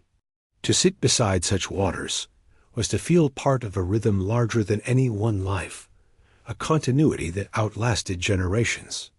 The earth, the fire, the river. The stars together, they wove a space of stillness where time itself seemed to bend. And so you, resting within this vision, are invited into that same hush. Picture the glow of fire reflected in dark water, the quiet presence of a community. Bound by patience and labor, the calm of the river cradling every sound. There is no haste here, no alarm, only the blending of elements, only the rhythm of the land moving steadily forward. Let the image hold you, the grass bending in the night breeze, the stars gathering above, the river whispering its endless song. Imagine yourself carried by that current, not rushing, not resisting, but drifting like a leaf upon calm waters. The Clovis lived within that rhythm, and though their voices are gone, the earth still murmurs their story. You too can pause within, it breathing with the land, feeling the stillness settle like dusk across the plain. The firelight of the riverside camp faded as the night wore on, and by dawn, quiet routines of departure began. Yet not every trace would vanish. Across the wide plains and sheltered valleys, the Clovis people left behind silent camps, though not in the form they once knew them. Millennia later, only faint echoes remain in the soil. Shadows of fire pits, flakes of stone scattered like forgotten sparks, fragments of bones softened by time. Camps once alive with movement are hushed now, their voices carried away on the wind out. To walk across these landscapes today is to be deceived by stillness. Tall grass grows where once fires burned, and unbroken soil hides layers of memory beneath its surface. Yet archaeologists, kneeling in dust and patience, uncover the subtle marks of life long gone. They find the charred outlines of ancient hearths, the faint depressions where shelters once stood, the ashes of fires that warmed hunters at the end of long journeys. Around those fires, laughter may once have mingled with quiet talk, stories traded in flickering glow. Today, only silence remains, though the ashes endure as delicate testimony. Evidence shows Clovis camps were rarely permanent. They rose where? Resources gathered near rivers, beside herds, close to outcrops of stone that could be shaped into fluted points. When the land yielded all it could, the people moved on, leaving behind faint traces that only the earth remembered. In some hearths, archaeologists have found more than ash. Pollen grains from plants not native to the area rest within the soil, carried there somehow by hands, wind, or trade. This detail small yet profound opens mysteries still unsolved. Did these seeds and leaves arrive through networks of exchange? Were they brought for medicine, as fuel, or as food? Or did the winds themselves carry them across distances greater than we imagine? The hearths whisper possibilities, but withhold their answers. The camps themselves were not grand. They were woven lightly into the land, designed for ease of raising and dismantling. Poles of wood, draped with hides, formed shelters that glowed softly at night, firelight flickering against their walls. Within, grasses may have softened the ground, perhaps scented with herbs gathered nearby. These homes were temporary, yet they carried warmth, shelter, and the faint scent of smoke into the cool nights of the plains. Beneath stars unbroken by cities or towers, the shelters blended into the horizon, as though the people themselves wished to merge with the rhythms of the sky. The traces left behind reveal not only necessity, but care. Stone tools broken in there, making or worn too thin for further use, still glimmer in the soil. Bones from hunts lie buried nearby, their surfaces etched with the marks of stone blades. Fire pits yield more than charcoal, seeds charred by flame, fragments of meal once shared. Shells of river creatures cracked open beside the fire. None of these finds are grand in isolation, yet together they paint a quiet portrait of life lived with attention and continuity. To walk through such a site in modern times is to step into a library where the books are gone, but the scent of paper lingers. The ground holds its silence with dignity, preserving secrets not yet ready to be spoken. Archaeologists, bending low with brushes in hand, coax each fragment into light. A shard of stone, a sliver of bone, a patch of darkened earth, are entries in a record that was never written but is still legible to those who learn how to read the soil. In such moments, the presence of those who once knelt here themselves seems to flicker back into awareness. The mystery of the foreign pollen haunts more deeply than most discoveries. It suggests journeys unrecorded, connections unimagined. Did Clovis hunters walk farther than we believe, carrying with them the scents and seeds of distant lands? Did they meet others at these camps, sharing goods, food, and stories beneath the same fires that now leave only ashes? Or was it nothing more than chance, the drifting of grains carried on winds that stretched beyond horizons? We cannot know. The soil preserves the question more firmly than any answer, and yet, even without certainty, the sense of presence remains. Imagine walking among such a camp after its people have gone. The fire is extinguished, the warmth still lingers faintly. In the ash, the hides have been taken down, yet impressions remain in the soil, faint as breath. The air smells of earth, smoke, and distant rain. All is quiet, yet the rhythm of life is still palpable, as though the earth itself remembers where footsteps fell, where laughter rose, where silence settled after stories. Birds circle above, settling where scraps of food once lay. The wind stirs tall grasses around abandoned hearths, whispering through them like voices too faint to catch. The silence of the camp is not emptiness, but fullness, a fullness of memory pressed into the soil. To stand in such a place is to feel. Time folds gently, bringing you close to people separated by more than 10,000 years. The Clovis did not stay, but their silence endures.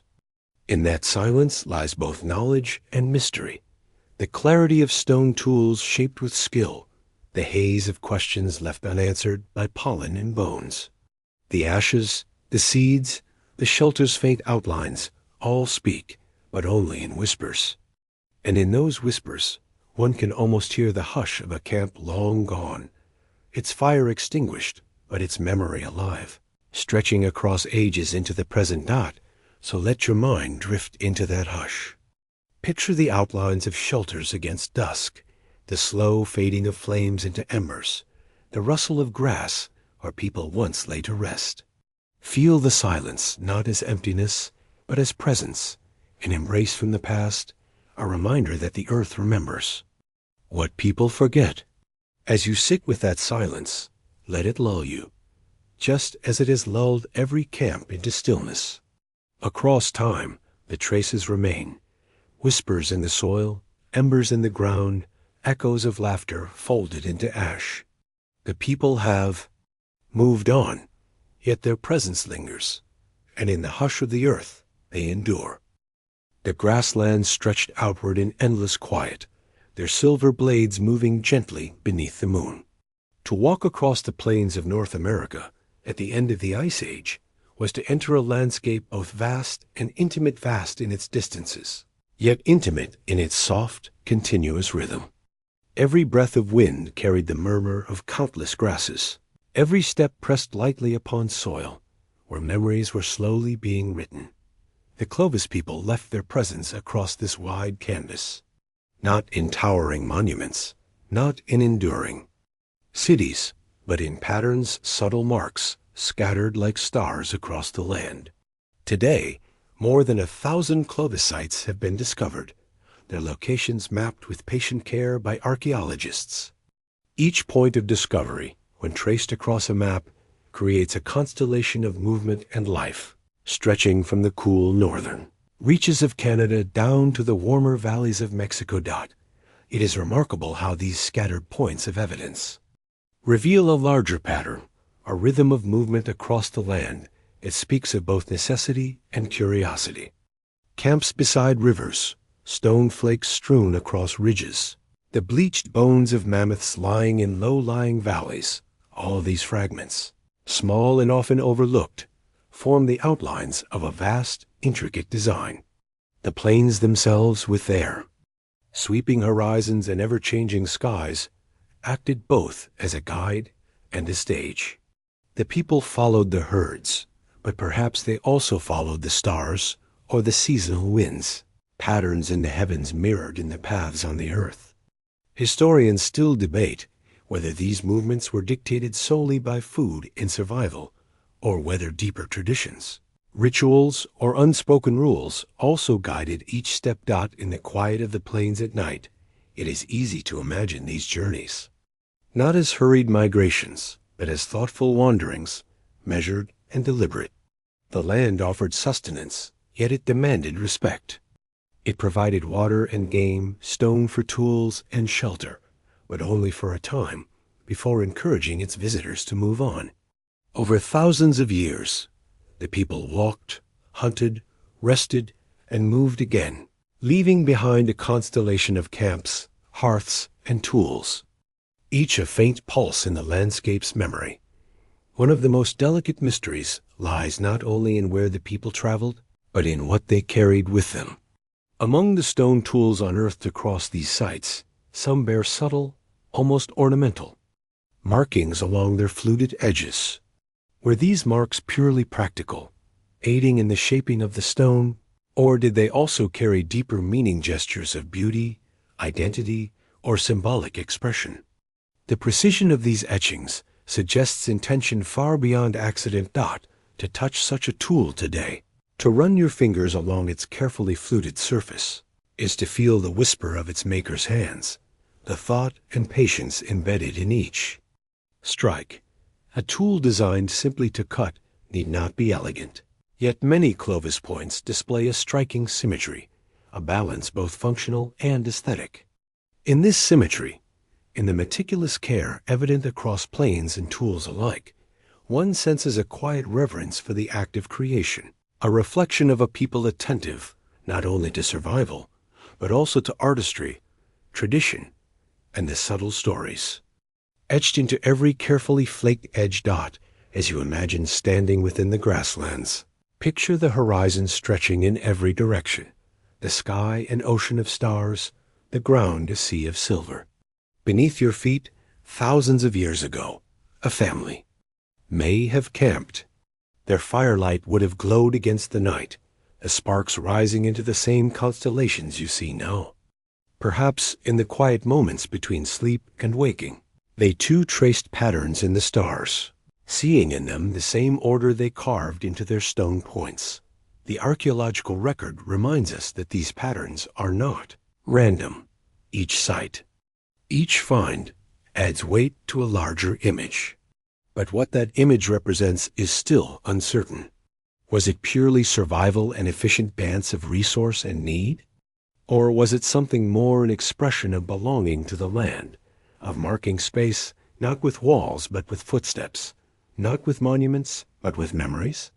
Among the sites, certain alignments emerge, as though camps were placed deliberately along waterways or valleys. Yet even in the apparent order, mystery remains. Some camps are isolated, far from water, far from obvious resources. Why here, in these quiet places? What drew them to settle, even briefly, in such still corners of the land? The question lingers, without resolution, like the wind tracing its own patterns across the grass. The plains themselves, in their openness, invite reflection. The rhythm of walking across them is meditative, a slow unfolding of horizon after horizon. For the Clovis, each step was both practical and symbolic movement toward sustenance, but also movement within time itself. Each campfire lit beneath the stars was another point in a long, flowing design. Each tool shaped and discarded was another mark in the tapestry of memory. As the night deepens, let your thoughts drift along the quiet patterns of the land. See the plains not as empty, but as alive with memory, each shadow and fold of earth holding echoes of footsteps long faded. Imagine the tools, buried and still, their fluted edges sharp and deliberate, though unseen for millennia. Picture the stars above, their constellations stretching like invisible threads, mapping journeys across the sky that mirror the pathways etched in stone and soil below. Every mark, every scatter of bone, every hearth long cooled, forms part of a larger design, subtle yet enduring, a story woven into the fabric of the earth itself. Allow yourself to rest in the presence of these patterns. Let the vastness of the plains stretch gently within you, not as emptiness or distance, but as spaciousness, a quiet invitation to slow your mind and breathe with the rhythm of the land. Each trace, each whisper of the past joins with others, forming a vast, calm tapestry, threads of human endeavor, survival, and care interlaced with the steady pulse of nature. As you drift within this woven cloth of memory, notice how time softens into rhythm, and rhythm softens into rest. Here, in the hush of plains and stars, past and present fold together, and stillness becomes a presence, a gentle guide into ease, reflection, and quiet peace.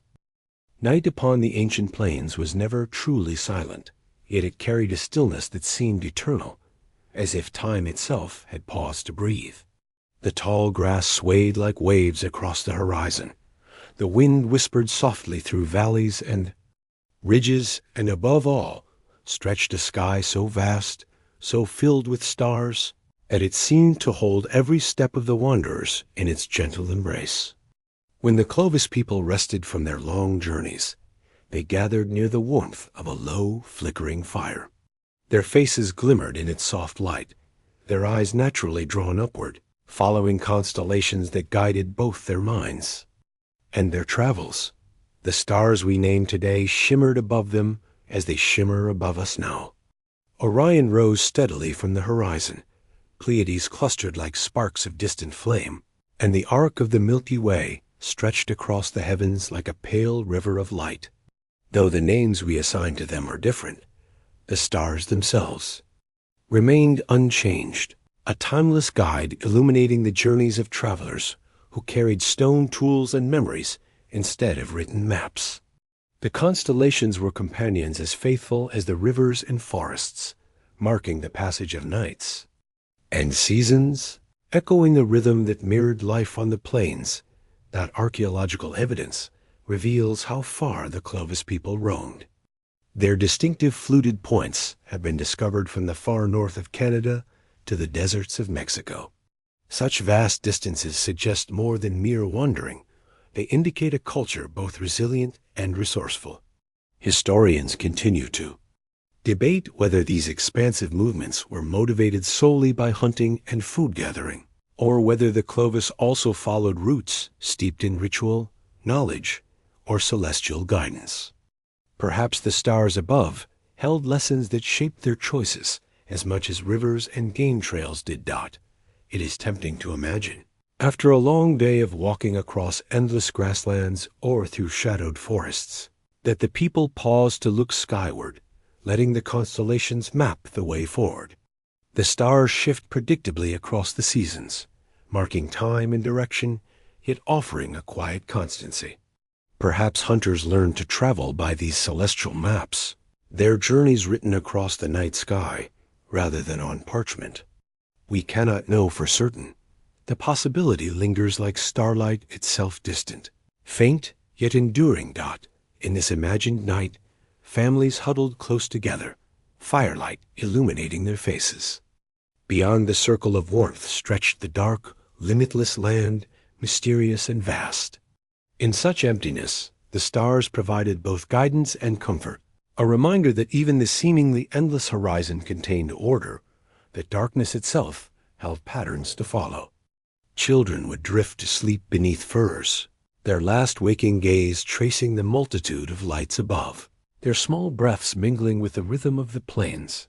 Among Clovis sites across North America, certain artifacts hint at celestial observances or rituals. Some engraved stones exhibit alignments echoing the forms of the night sky, though their precise meaning has been lost to time. Were these carvings attempts to honor the heavens, to capture the stars in stone, or to teach guidance for future journeys? Scholars can only speculate, their theories shifting like constellations slowly drifting across the sky. A steady motion of the stars above mirrored the slow, deliberate rhythms of life across the land. Seasons turned gently, like a soft, measured heartbeat, guiding the migrations of animals and humans alike.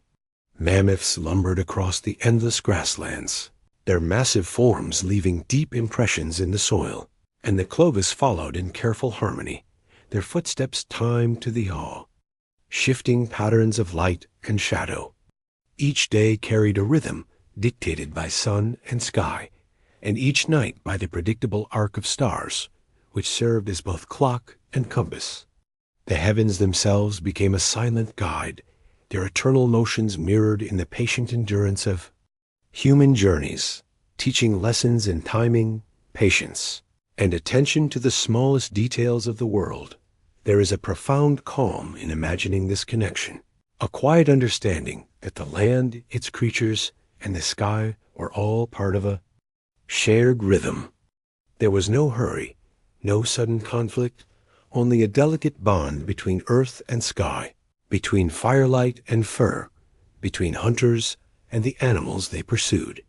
In the cool night air, a mammoth's breath fogged softly in clouds of mist, a hunter's hand lingered on a polished spear, and firewood crackled gently, sending warm amber sparks into the darkness.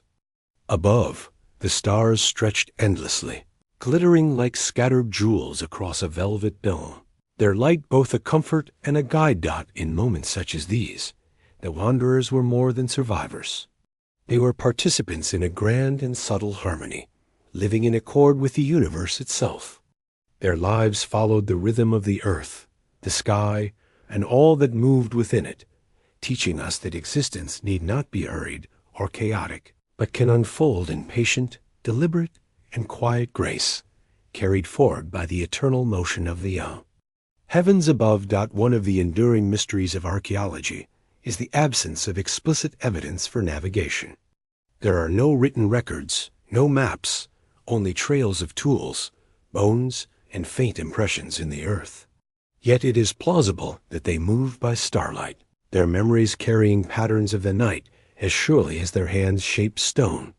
Oral knowledge, subtle observation, and careful attention to cycles may have guided their steps, just as the stars guided their eyes. To sit quietly beneath the night sky today is to share this ancient experience. In imagining the Clovis, you also imagine yourself, breathing slowly, resting, allowing the constellations to mark the passage of time. The grass bends in the wind, the night hushes everything around you, and stars drift steadily westward. Life, both then and now, unfolds beneath these eternal lights. Let the vision soften in your mind. The stars become a blanket, the horizon a cradle, the firelight a heartbeat. The wanderers lie down, eyes heavy, as the sky continues its silent watch. And in this reflection, you may feel the same kind of rest and awareness, not only of sleep, but of being held within something vast, quiet, and unchanging, a gentle rhythm connecting past and present, earth and sky, human and cosmos. The late Ice Age landscape moved in rhythms both vast and subtle. For the Clovis people, time was measured not by clocks, but by changes in plains, forests, rivers, and mountains. A chill in the air signaled winter's approach. First blooms marked. Spring, summer brought warmth, and autumn draped the land in gold. Each season guided human life, teaching lessons older than memory and shaping existence in harmony with the land. Spring arrived gradually. Snow melted, revealing green blades of grass pushing through thawing soil. Streams carried clear, cold water from distant mountains, reflecting sunlight like liquid crystal. Herds of mammoths and bison traversed the plains, leaving trails that would endure long after their passage. For the Clovis, spring meant movement following the herds, gathering newly awakened plants and traveling lightly beneath skies streaked with migrating birds. Every step and pause was deliberate, guided by careful observation of the land and its animals. Summer brought slower warmth and longer days. The sun bathed the earth in golden light, and seasonal camps became centers of work and learning. Families repaired shelters, crafted stone tools, and tended hides, while children absorbed the land's rhythms through play and observation. Fire crackled in the evenings, stone points were shaped, and stories were perhaps told in quiet tones beneath stars still bright in the sky. Summer offered abundance, but also a lesson in balance, taking from the land without exhausting it, living with attentiveness, patience, and care dot in these rhythms. The Clovis moved with purpose, yet ease, attuned to the subtle cues of their environment. Life was not only survival, it was participation in the enduring pulse of the world, where each season guided their steps, and each day carried lessons of observation, skill, and harmony with nature. Autumn arrived with a reflective quiet. Leaves turned copper, amber, and ochre, drifting to the forest floor. Air cooled, carrying scents of earth and distant smoke. Hunters prepared for scarcity, drawing and storing meat, tanning hides, and building food caches. Seasonal movements were guided by accumulated knowledge, the herds, the streams, the valleys where warmth lingered. Life slowed, and the land dictated pace, teaching foresight and patience, showing that survival required attunement to cycles larger than themselves. Winter settled across the land like a long, soft sigh. Snow muffled sound, rivers froze, and fires burned brighter, drawing families together for warmth and safety. Shelters of wood and hide held life within fragile walls, offering protection against the harsh cold. Archaeological layers of ash and hearth remnants reveal long nights spent by firelight shaping stone points, telling stories and lulling children to sleep. Even in this season of stillness, life continued. Daily tasks, observation of the land, and quiet creativity intertwined, reinforcing the delicate balance between human effort and a challenging environment. Winter demanded endurance, patience, and careful attention to survive and thrive. The Clovis culture existed for a narrow window of time, roughly 13,500 to 12,800 years ago, during the final phase of the Ice Age. As glaciers retreated, vast plains opened for the movement of mammoths, bison, and other herds. Life was dynamic yet fragile, reliant on seasonal rhythms and the abundance or scarcity of the land. Just as stability seemed possible, the Younger Dryas, a sudden period of global cooling, arrived.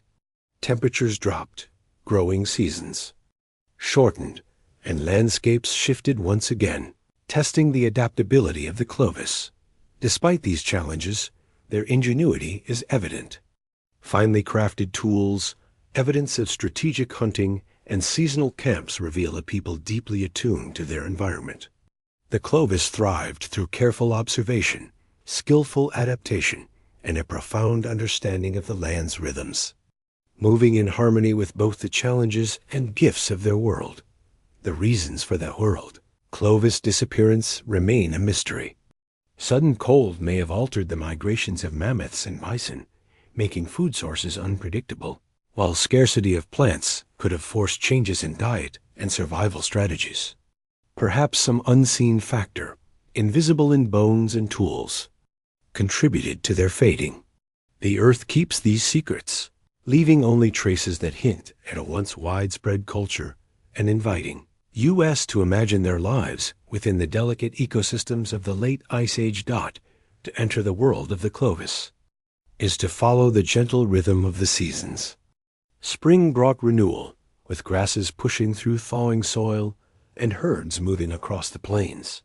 Summer offered abundance, warmth, and time for crafting tools, tending shelters, and learning from the land. Autumn signaled preparation, drying meat, storing food, and readying hides for winter. Winter demanded endurance and patience, as families gathered around fires, maintained shelters, and continued daily tasks in silence. Life for the Clovis was more than survival. It was participation in the enduring pulse of the world. By observing cues from soil, sky, and streams, they moved with care and attentiveness. Each season carried lessons. Each day played its part in sustaining life, reflecting a profound harmony with the cycles of nature.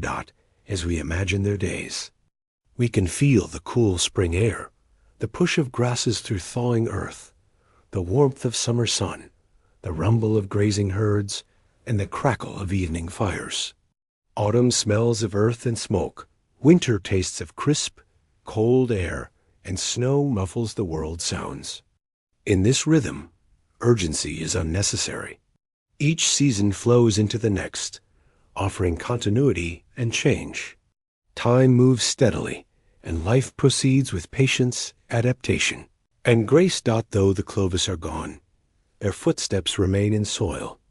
Their tools rest in layers of earth, and their memory lives in the cycles that shaped their days. Walking through their story is walking through time itself, where change is measured in months and seasons rather than hours or minutes.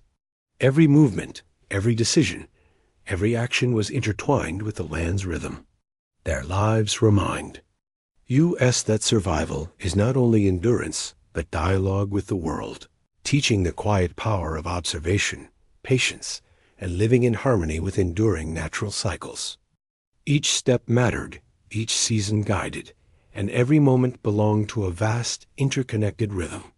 Even now, the sway of grass, the flowing streams, quiet forests, and star-filled skies carry whispers of their presence. Beneath layers of soil, beneath centuries of wind, rain, and silent passage of time, the earth holds the memory of lives long past. Each stratum of sediment is a quiet witness to the unfolding of human stories, and every particle of dust theirs. Witness to moments that have long slipped from living memory. Archaeologists, kneeling patiently with brushes and trowels, move with reverence through this archive, uncovering fragments like whispers waiting to be heard, delicate messages left in a language only the earth and attentive minds can interpret. The ground itself is a great, unending library, where each layer is a page written over centuries, and each object unearthed is a sentence in the language of time, carrying both clarity and ambiguity. One of the most striking places where these ancient traces have surfaced is Blackwater Draw in New Mexico. In the quiet dust of the plains, the first Clovis points were uncovered, offering a glimpse into a world both distant and vividly present. These fluted spear points, sharp-edged and nearly perfect in symmetry, reveal not just the necessity of survival, but the patience, skill, and artistry of their makers. They were not crude or hastily fashioned. Each was deliberately shaped, honed to become an extension of human intention, capable of transmitting the focus, force, and precision of a hand from over 13,000 years ago. Holding one is to feel a faint echo of that hand, the rhythm of careful strikes, the conscious removal of each flake of flint. When sunlight touches the surface, the stone shimmers as if remembering its maker. Archaeologists discovered these points alongside mammoth and bison bones, evidence of coordinated hunts demanding knowledge, strategy, and courage. Yet much remains unknown. Did these tools carry meanings beyond the practical markers of identity? Ritual objects or status symbols? The thoughts and intentions behind their creation have vanished, leaving behind only these enduring, silent witnesses to a life long past. The earth does not reveal its secrets quickly. Each discovery is earned through patience, through gentle strokes of a brush, through careful sifting of soil that might contain layers formed over millennia. A single spear point can rest untouched for ages, enduring centuries and even millennia, of wind, rain, and shifting soil, until at last a human hand lifts it back into the daylight. In that fleeting moment, the past and the present blur softly, as though the ages fold back upon themselves, and one can almost sense the continuity of human curiosity across the millennia. Sometimes entire caches of tools are found, hidden deliberately within the earth. At sites like Simon in Idaho, hundreds of Clovis points were discovered together, pristine and unused. Why would such precious objects be hidden away? Were they offerings to unseen forces, reserves for future journeys, or symbols entrusted to the earth itself? Their quiet arrangement, their careful burial, speaks to decisions that we can glimpse but cannot fully understand. The silence surrounding them is profound, leaving only questions, leaving space for imagination to bridge the gap between our world and theirs. Other times, a single point emerges unexpectedly, far from where herds once roamed. Its presence hints at journeys we cannot trace, footsteps wandering farther than we ever imagined. Each artifact, whether singular or in a cluster, is not only a tool but a trace of movement, a subtle signature of presence, a reminder that people once walked here, paused here, and left something of themselves imprinted upon the earth. They remind us that human life is a story of motion and pause, of decision and care, of connection to the land in ways that go beyond the purely practical dot-at. Black water draw, the soil layers reveal more than tools alone. Hearths appear as dark stains within pale sediment, ashes still holding the memory of fire, blackened fragments of wood speaking of warmth, light, and communal life. Animal bones lie scattered, sometimes bearing marks of careful butchering, precise incisions suggesting thought and technique. Yet among these remains, there are surprises traces of older occupation beneath Clovis tools, hints that people lived and moved across this landscape long before the era defined by these famous points. Could there have been a pre-Clovis population here? The question lingers unresolved, a faint echo beneath the louder, more familiar voice of history. The traces in the earth are delicate, and yet they endure. Flint resists time, bone can survive. In favorable conditions, and ash, though ephemeral, can persist for ages pressed into soil. What fades most quickly are the sounds of voices, the warmth of fires, the steps through grass. Those lived experiences are gone, leaving only the quiet, tangible remnants, shards of memory, encoded in objects, fragments that invite reconstruction. In imagination, as much as in science, to imagine these discoveries is to imagine the archaeologists themselves, bending low in the sun, moving inch by inch, mindful not to disturb the fragile connection between past and present. Their patience mirrors the care of the Clovis themselves, who shaped their tools slowly, deliberately, each flake removed with purpose and precision. Time folds back upon itself, one careful hand revealing the work of another careful hand, separated by thousands of years, yet united in intention and attention. Each artifact carries both certainty and mystery. It confirms that someone stood here, shaping stone, watching sparks fly as flakes fell to the ground. But it cannot convey thoughts, dreams, or emotions. It speaks in silence, a voice without words, asking us to lean closer, to listen with imagination and empathy as much as with science. In doing so, we enter a space of reflection, of contemplation, where the earth itself feels alive with memory. Every grain of soil has held something once, whether bone, root, or fire. Every stone has witnessed the passage of seasons and generations. The traces of the Clovis are threads in this vast tapestry, woven into the fabric of land and time, part of a story both intimate and expansive. Walking gently in their shadow, we find echoes rather than answers, hints rather than certainties. The tools they left behind are more than stone. They are reminders of human presence, of quiet persistence, of lives lived in harmony with the land and sky. The mystery endures, as it always will, but within that mystery lies a deep and gentle peace, a connection across ages, a humbling reminder of the continuity of human attention, care, and creativity. When one tradition fades, another rises quietly, almost imperceptibly, like the slow turning of seasons. The Clovis hunters, with their fluted points and journeys that traced the plains in search of prey, eventually gave way to new ways of life. Time, like a gentle current, carried human hands into new expressions, new tools, and new rhythms of survival. And yet, the echoes of the Clovis world persisted, faint but enduring, in the generations that followed, whispering across centuries, as subtle reminders of lives long past. Their presence was never fully erased. It lingered in techniques, in strategies, and in the quiet rhythm of shaping stone into instruments of survival. Archaeologists have traced this transition most clearly in the emergence of the Folsom culture, which arose around 12,600 years ago. The Folsom people crafted points, smaller, lighter, and more refined than those of their Clovis predecessors. Where Clovis points had been broad, designed for hunting massive prey such as mammoths, Folsom points were streamlined for bison animals. Quicker, more abundant, and moving in flowing herds across the late Ice Age plains.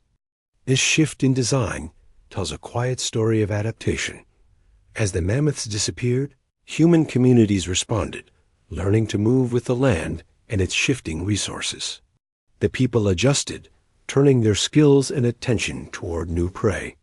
Yet in doing so, they carried forward a lineage of expertise, a knowledge encoded in stone. The Folsom culture did not erase the Clovis. Instead, it transformed the tradition, like a subtle variation in a continuing melody. The fluting technique, the delicate channel carefully removed from the stone blade, remained, yet it evolved. The grooves grew finer, more precise, as if learning to speak a softer, more intricate language in stone. To place a Folsom point beside a Clovis point is to witness time etched in shape, the broad sweep of one giving way to the refined elegance of the other, an invisible conversation stretching across millennia. Each tool speaks both of continuity and of change, of hands learning from those who came before while inventing new ways to thrive. Mysteries endure, however, in ways that reach beyond the soil. Among many indigenous communities of North America, oral traditions tell of hunters pursuing beasts so immense they shook the earth itself. These stories, shared around fires long after mammoths vanished, may be distant echoes of Clovis lifeways. Or perhaps they reflect something older, a memory carried not only through the making of tools, but through storytelling itself, preserved in the imagination of those who walked the land long after the Clovis vanished. Historians and archaeologists debate whether these tales are rooted in direct memory or symbolic myth, yet their resonance is undeniable. They connect us, faintly but insistently, to lives otherwise lost to time. Excavations at Folsom sites in New Mexico offer further glimpses of life. There, bison bones lie in carefully arranged clusters, each marked with fine-cut lines that speak of methodical butchery. Nearby, Folsom points are discovered, their edges still sharp, as if waiting to pierce hide and bone once more. The scene is almost alive in imagination. Hunters working together, fires burning low under an open sky, meat carefully divided and preserved, each gesture practiced and deliberate. Yet the sound has vanished. The movements endure only in impressions pressed into soil and preserved in stone. Archaeology reconstructs these echoes, layer by layer, but the life that animated them remains silent. The passage from Clovis to Folsom is gentle, not abrupt. It is a slow transformation, not a rupture of cultures, but a flowing continuity. Just as rivers carve new channels while carrying the same waters, human life on the plains shifted while preserving threads of what had come before. The meticulous shaping of stone, the coordination of hunts, the careful preparation of meat, all these practices evolved, yet the foundation remained, connecting one era to the next. The echoes of Clovis' skill and persistence resonate through the tools of later generations, whispering of hands that once labored with care, shaping stone and shaping life. Beneath this continuity lies a deeper mystery. Some archaeologists propose that the Folsom people may not have emerged directly from Clovis, but may represent a distinct group, adapting to changing climates or arriving from other regions. If so, the encounter between these traditions is now hidden from view, buried in silence and sediment. Were there exchanges of knowledge? Did the groups meet, recognize one another's skill, perhaps even adopt techniques from one another? Or did the legacy of Clovis persist independently, flowing through land and time without direct contact? The soil does not answer. All that remains are traces, subtle patterns, and tools pressed into the earth, silent witnesses to history's subtle unfolding. Beyond Folsom, other traditions emerged, each leaving its own quiet imprint on the landscape. Plano points, Cumberland points, Dalton blades, they each tell stories of adaptation, survival, and the constant shaping of the world through human hands. Each tool embodies not only the needs of hunters, but also the resilience and ingenuity that allowed humans to endure across shifting climates and landscapes. These tools, shaped with care, echo faintly the labor and intention of generations long gone. What remains constant across these centuries is the thread of memory woven into the land itself. Fires were lit, meat was carved, tools were shaped, and stories were told beneath the same stars that shine above us today. The echoes of Clovis are not loud or insistent.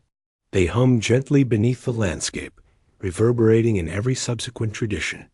They remind us that human presence is a continuum, not a series of disconnected events. To dwell on this idea is to feel the seamless continuity of human presence, not as abrupt divisions between cultures, but as a gentle blending of one era into the next. Though the Clovis vanished and their footsteps softened into the dust of history, their influence continued, rippling outward across generations. Every tool crafted, every hearth kindled, every story told carries a quiet resonance, a subtle echo of lives long past. Through stone and soil, through memory preserved in the land itself, we sense their enduring presence. Life on these plains is a thread woven across time, resilient, adaptive, and unbroken, linking past and present in a continuous living tapestry. Beneath the layered earth, time holds more than bones, stones, and ash. It preserves subtle traces of knowledge, once vivid, now half-remembered, like whispers lingering in an empty space. The Clovis people, renowned for shaping stone with extraordinary precision, left behind more than functional tools. Each flake, each careful strike, carries evidence of a profound understanding of their world, a knowledge that was practical, intuitive, and deeply attuned to nature. Their legacy survives not only in artifacts, but in the quiet rhythms embedded in their craft, waiting for later generations to perceive, even if only partially, the pulse of their lives. Archaeologists are often struck by the symmetry and elegance of Clovis points. Long, finely fluted, and perfectly balanced, these blades verge on the sculptural. Holding one feels the edges aligned with invisible geometry, the weight distributed with impeccable care, a testament to countless hours of repetition and practice. Scholars debate whether such perfection was purely functional or also carried symbolic or aesthetic meaning. Regardless, the knowledge embedded in these stones speaks silently, a form of communication across time that words alone cannot capture. Even today, skilled knappers, craftspeople who replicate ancient techniques struggle to match the Clovis standard. Though they can reproduce fluted blades, the flawless consistency and grace of the originals remain largely beyond reach. The Clovis craft reflects more than technical skill. It embodies a rhythm of patience, intuition, and harmony with the material world, a dialogue between human hands and nature itself, now nearly lost to time. Shaping stone demanded more than force, it demanded attentiveness. Flint and shirt fracture, in subtle patterns, almost like ripples across water. Strike too hard, and the stone shatters.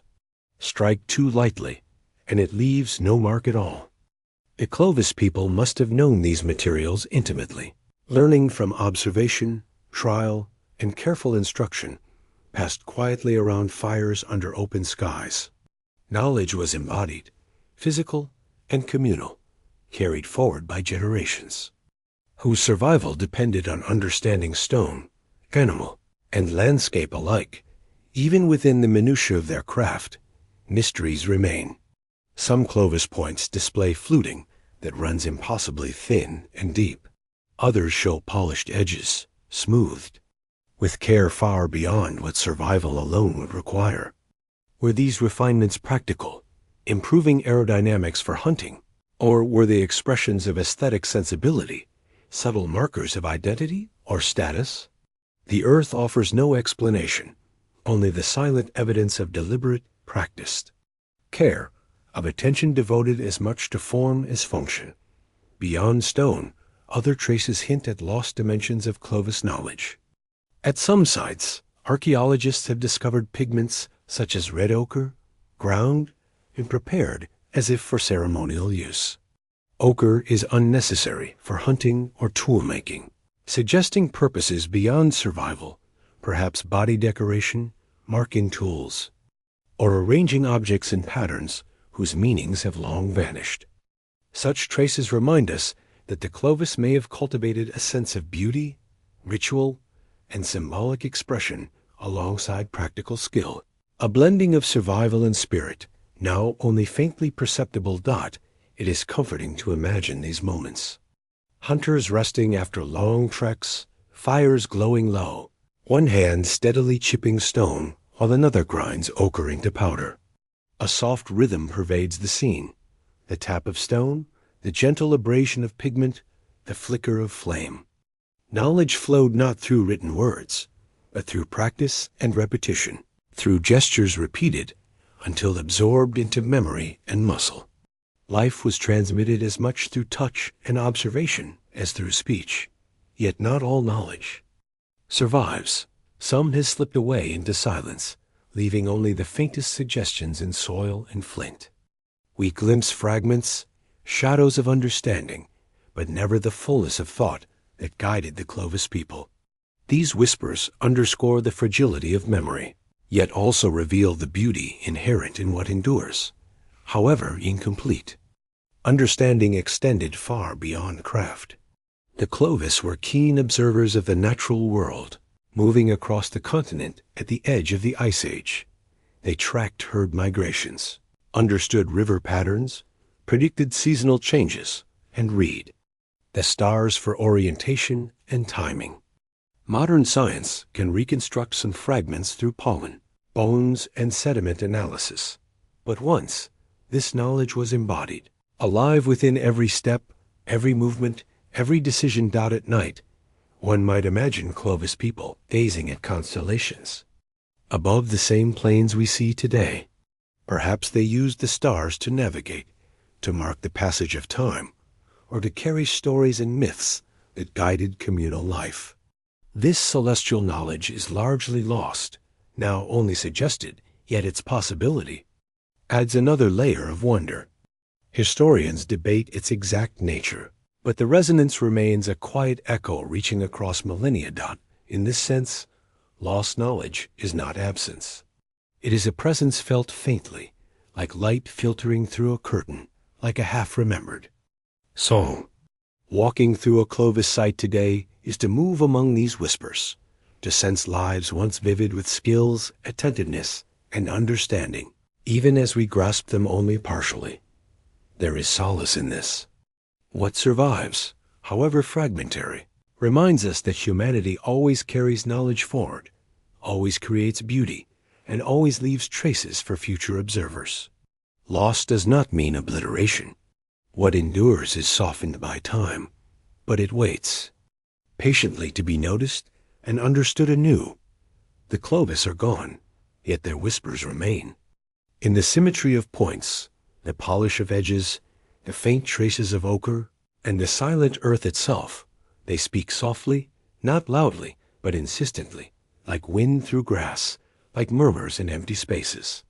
To listen is to perceive the long, unbroken continuity of human hands, shaping and reshaping the world, learning, creating, and remembering across ages. Their lives, once immediate and tangible, now ripple outward, leaving lessons, beauty, and mysteries that endure for anyone willing to pay close attention to the subtle voice of the past. This is the legacy of the Clovis, a dialogue between skill and nature, precision and patience, survival and meaning. The whispers invite us to slow down, to observe, to reflect, and to honor the continuum of human experience. Each flake of stone, each streak of ochre, each artifact discovered in the silent soil carries a story, a memory, a piece of knowledge that once guided human life. And though we can never fully recover it, to engage with these traces is to feel connected across time, to sense the pulse of ancient hands shaping, learning, and persisting, leaving behind a subtle yet enduring imprint upon the world.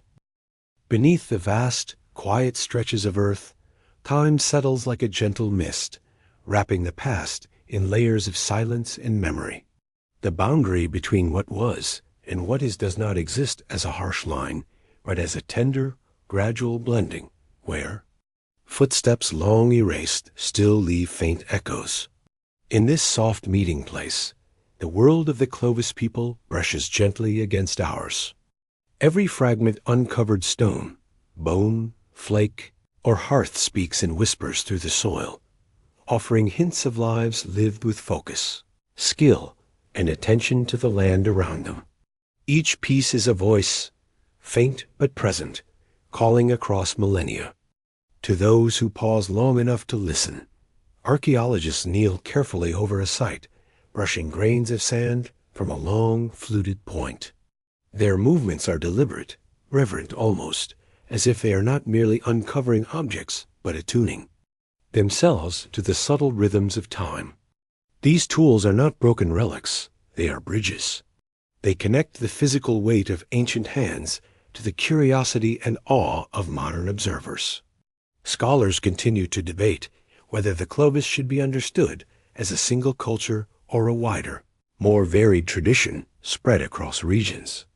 Yet through the veil of centuries, we glimpse both unity and diversity, a mosaic assembled in muted shades, as if each artifact is a piece of a larger, softly illuminated picture. The 21st century has brought discoveries that feel like gifts offered quietly from the earth. Sites that were once overlooked now yield extraordinary insights. At Buttermilk Creek in Texas, for example, artifacts were found beneath the Clovis horizon, suggesting that people may have lived in the region even earlier than previously believed. Here, the soil seems to open like a delicate book, its pages faintly inscribed, its script almost imperceptible. Though the meaning is not fully clear, it expands the story, softening the sharp edges of our earlier assumptions and inviting new possibilities.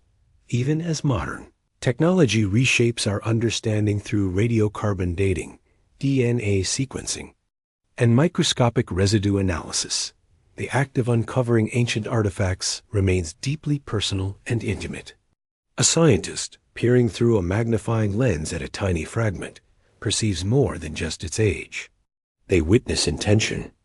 A carefully placed scrape, a polished edge, a minute chip, each subtle feature speaks of deliberate care, of hands that moved with skill and purpose long ago.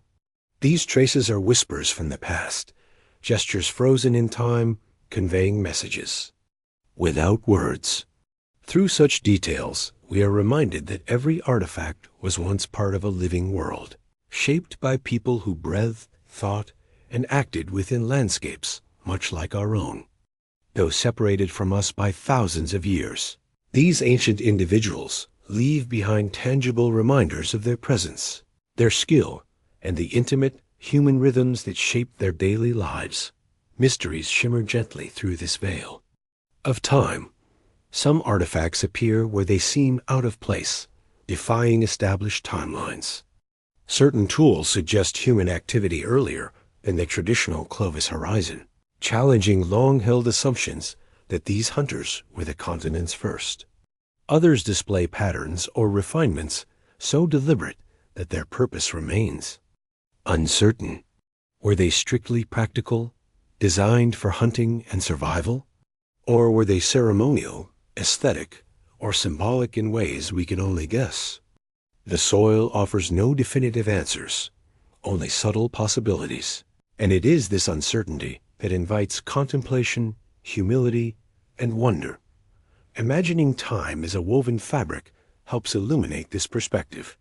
Threads stretch across centuries, delicate but resilient. When touched, they vibrate faintly, carrying echoes of human presence. The rhythm of a Clovis napper's strike against stone resonates faintly through the material that remains. Though the sound itself has vanished, the cadence persists, carried in the fractures, the flakes, and the precisely shaped points. It is a rhythm of patience, of knowledge, of intimate understanding of both material and environment, a dialogue with nature preserved in stone. Walking through a modern excavation is an experience of stillness. Tents ripple softly in the breeze, tools lie carefully arranged, and voices are hushed. The work feels less like digging than like tending a garden of memory. Each discovery is handled with deliberate care, presented not as treasure to be possessed, but as part of a slow, patient unfolding of human history. In these quiet moments, the past is not distant, but near, layered gently beneath our feet, waiting to reveal itself to those who linger and observe. Across plains and riverbanks, echoes of Clovis life remain invisible to the eye, yet vivid to the imagination. A mammoth once wandered where a highway now stretches. Fires once glowed in camps, now hidden beneath grass, embers flickering as hunters shaped stone and shared knowledge. The veil of time does not erase these presences. It holds them gently, allowing glimpses for those who pause to notice. These traces remind us that the lives of early peoples were not isolated moments, but threads woven into the broader continuity of the landscape. Discoveries in recent decades emphasize humility. For every layer peeled back, new questions arise. The veil of time never lifts fully, never yields total understanding. Instead, it offers gentle invitation to slow down, to respect mystery, and to appreciate that what is unknown may be as profound as what is uncovered. The Clovis story grows not in bold proclamations, but through accumulations of small, quiet evidence. A point here, a hearth there, traces of ochre or pollen, each layer contributing to a picture that is both dynamic and tentative. For those who listen closely, this slow unveiling offers comfort. Human history is not a series of disconnected events, but a continuum of lives, each carrying knowledge, leaving traces, shaping and reshaping the world. The Clovis walked long before us, yet their echoes are near, as if on the other side of a thin curtain. At night, one can close their eyes and let imagination drift across that veil. See the glow of ancient fires. Hear the soft rhythm of stone against stone. Feel the cool air of a world both distant and familiar. The veil is not a barrier, but a bridge subtle, patient, and persistent, inviting remembrance, wonder, and the recognition of continuity across time. The evening drapes itself across the ancient plains in soft swaths of violet, amber, and gold, as if the sky itself were breathing a quiet farewell to the day. The air is calm, carrying only the faint rustle of grass and the lingering echoes of footsteps long faded, impressions pressed into the soil by creatures and humans now gone. Where once mammoths trudged and Clovis hunters moved with quiet determination, there is only stillness, but within that stillness, the shadows remain. Not heavy or ominous, but tender, like the delicate imprint of memory pressed into the soft earth. Time here feels less like a boundary and more like a gentle curtain, revealing glimpses of a world half remembered, shimmering faintly between presence and absence dot in the mind's eye. Mammoths loom against the fading light, their vast forms steady, each movement both powerful and serene. Around them, Clovis people moved with quiet patience, shaping stone into tools, tending fires, sharing food and stories, woven seamlessly into the rhythms of land, sky, and season. Their lives left subtle marks, patterns as delicate as wind through tall grass or ripples on water. Archaeological finds, the fluted spear points, hearths, scattered bones, and fragments of tools speak softly across millennia, not as mere objects, but as echoes of fully lived lives. Faint songs resonating through time dot as dusk deepens, the Clovis world feels both intimate and impossibly distant. Scholars still debate the nature of their disappearance. Was it sudden, a cataclysmic collapse brought by the bitter breath of the younger Dryas? Was it the slow vanishing of the mammoths, their herds thinning until the plains grew silent? Or was it transformation, a folding of traditions, one way of life dissolving gently into the next, like one dream slipping imperceptibly into another? The veil of time does not answer. It offers only soft shadows, inviting us to linger in the quiet, to rest within mystery, and to imagine rather than conclude. Somewhere in this hush resides the question of endings, and yet there is no rush for answers. Perhaps it does not matter whether Clovis vanished or evolved. What matters is the persistence of their presence in the land, in the objects they left behind, in the rhythm of life they imprinted upon the plains. Their spear points glint faintly in imagination, catching the last rays of twilight before they fade again into shadow. Fires once danced with bright tongues, warming hands and hearts alike, then cooled to coals and ash, leaving only subtle impressions in the soil. Even the mammoths, those titans of their age, bow slowly into the earth, their bones returning to dust, their memory lingering in quiet suggestion. Yet this is not an ending. For in each artifact uncovered, in every story retold, in every careful reflection, the Clovis live anew. Their presence whispers softly, not as spectacle, but as a gentle shadow, a reminder of creativity, endurance, and the human capacity to shape the world. The land itself remembers. Riverbanks that once reflected human gatherings now mirror our skies. Plains that once rang with the calls of mammoths now murmur with wind. Mountains that witnessed ancient journeys stand silently, solemn as ever. Time has folded layer upon layer across this landscape, yet the traces of early wanderers stir quietly beneath the surface, like roots nourishing life unseen, like soft echoes that awaken only in attentive imagination. As night falls fully, stars scatter across the sky, the same points of light that guided Clovis' eyes long ago. Their constellations may have marked time, instructed movement, or carried stories from one generation to the next. We too, gazing upward, feel both small and connected part of the same vast, continuous landscape of time. The shadows of memory grow softer, blending seamlessly into darkness, until the boundary between past and present is less rigid, less important. What endures is continuity, the long, unbroken thread of human presence stretching from distant prehistory into our own era, linking hands, hearts, and minds across millennia. The gentle shadows of memory ask nothing but quiet attention. They remind us that even in endings, there is tenderness, and in forgetting, there is space for imagination and dreams. The Clovis world may have passed from the Earth stage, yet it is not lost.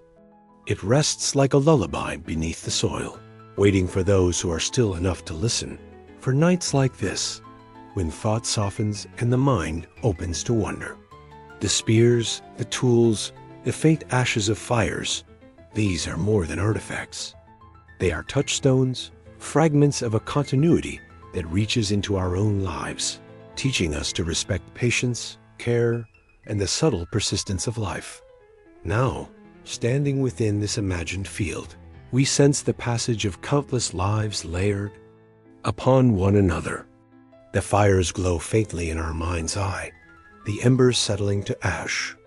Mammoths bow, enormous and serene, returning to the quiet earth. The soft rhythm of human and animal life, once vigorous, now silent, permeates the air, leaving only memory and suggestion. Each small detail, from the polish of a stone point to the curve of a riverbank, whispers the story of a people intimately attuned to their surroundings, moving with the seasons, reading the skies, tracking herds, shaping tools with patient hands. As night deepens and stars blaze more brightly in the vast, indifferent sky, we are reminded that these plains are not empty. They carry the soft presence of all who have walked here, a layered continuum of life and observation, of survival and ritual, of creativity and care. The veil between then and now is not a wall, but a gentle bridge, encouraging reflection, wonder, and an embrace of the long, quiet continuity of human experience. So breathe slowly. Let your heart match the rhythm of the land. Let the shadows of memory guide you into stillness, into dream. The Clovis have left their echoes. The mammoths have been drawn into rest. Fires have faded into gentle embers. The earth holds them tenderly, and in this quiet, you too can rest, wrapped in the soft hush of time. Good night. Let the rhythm of the plains carry you, the whispers of memory settle around you, and the gentle presence of the past accompany your dreams.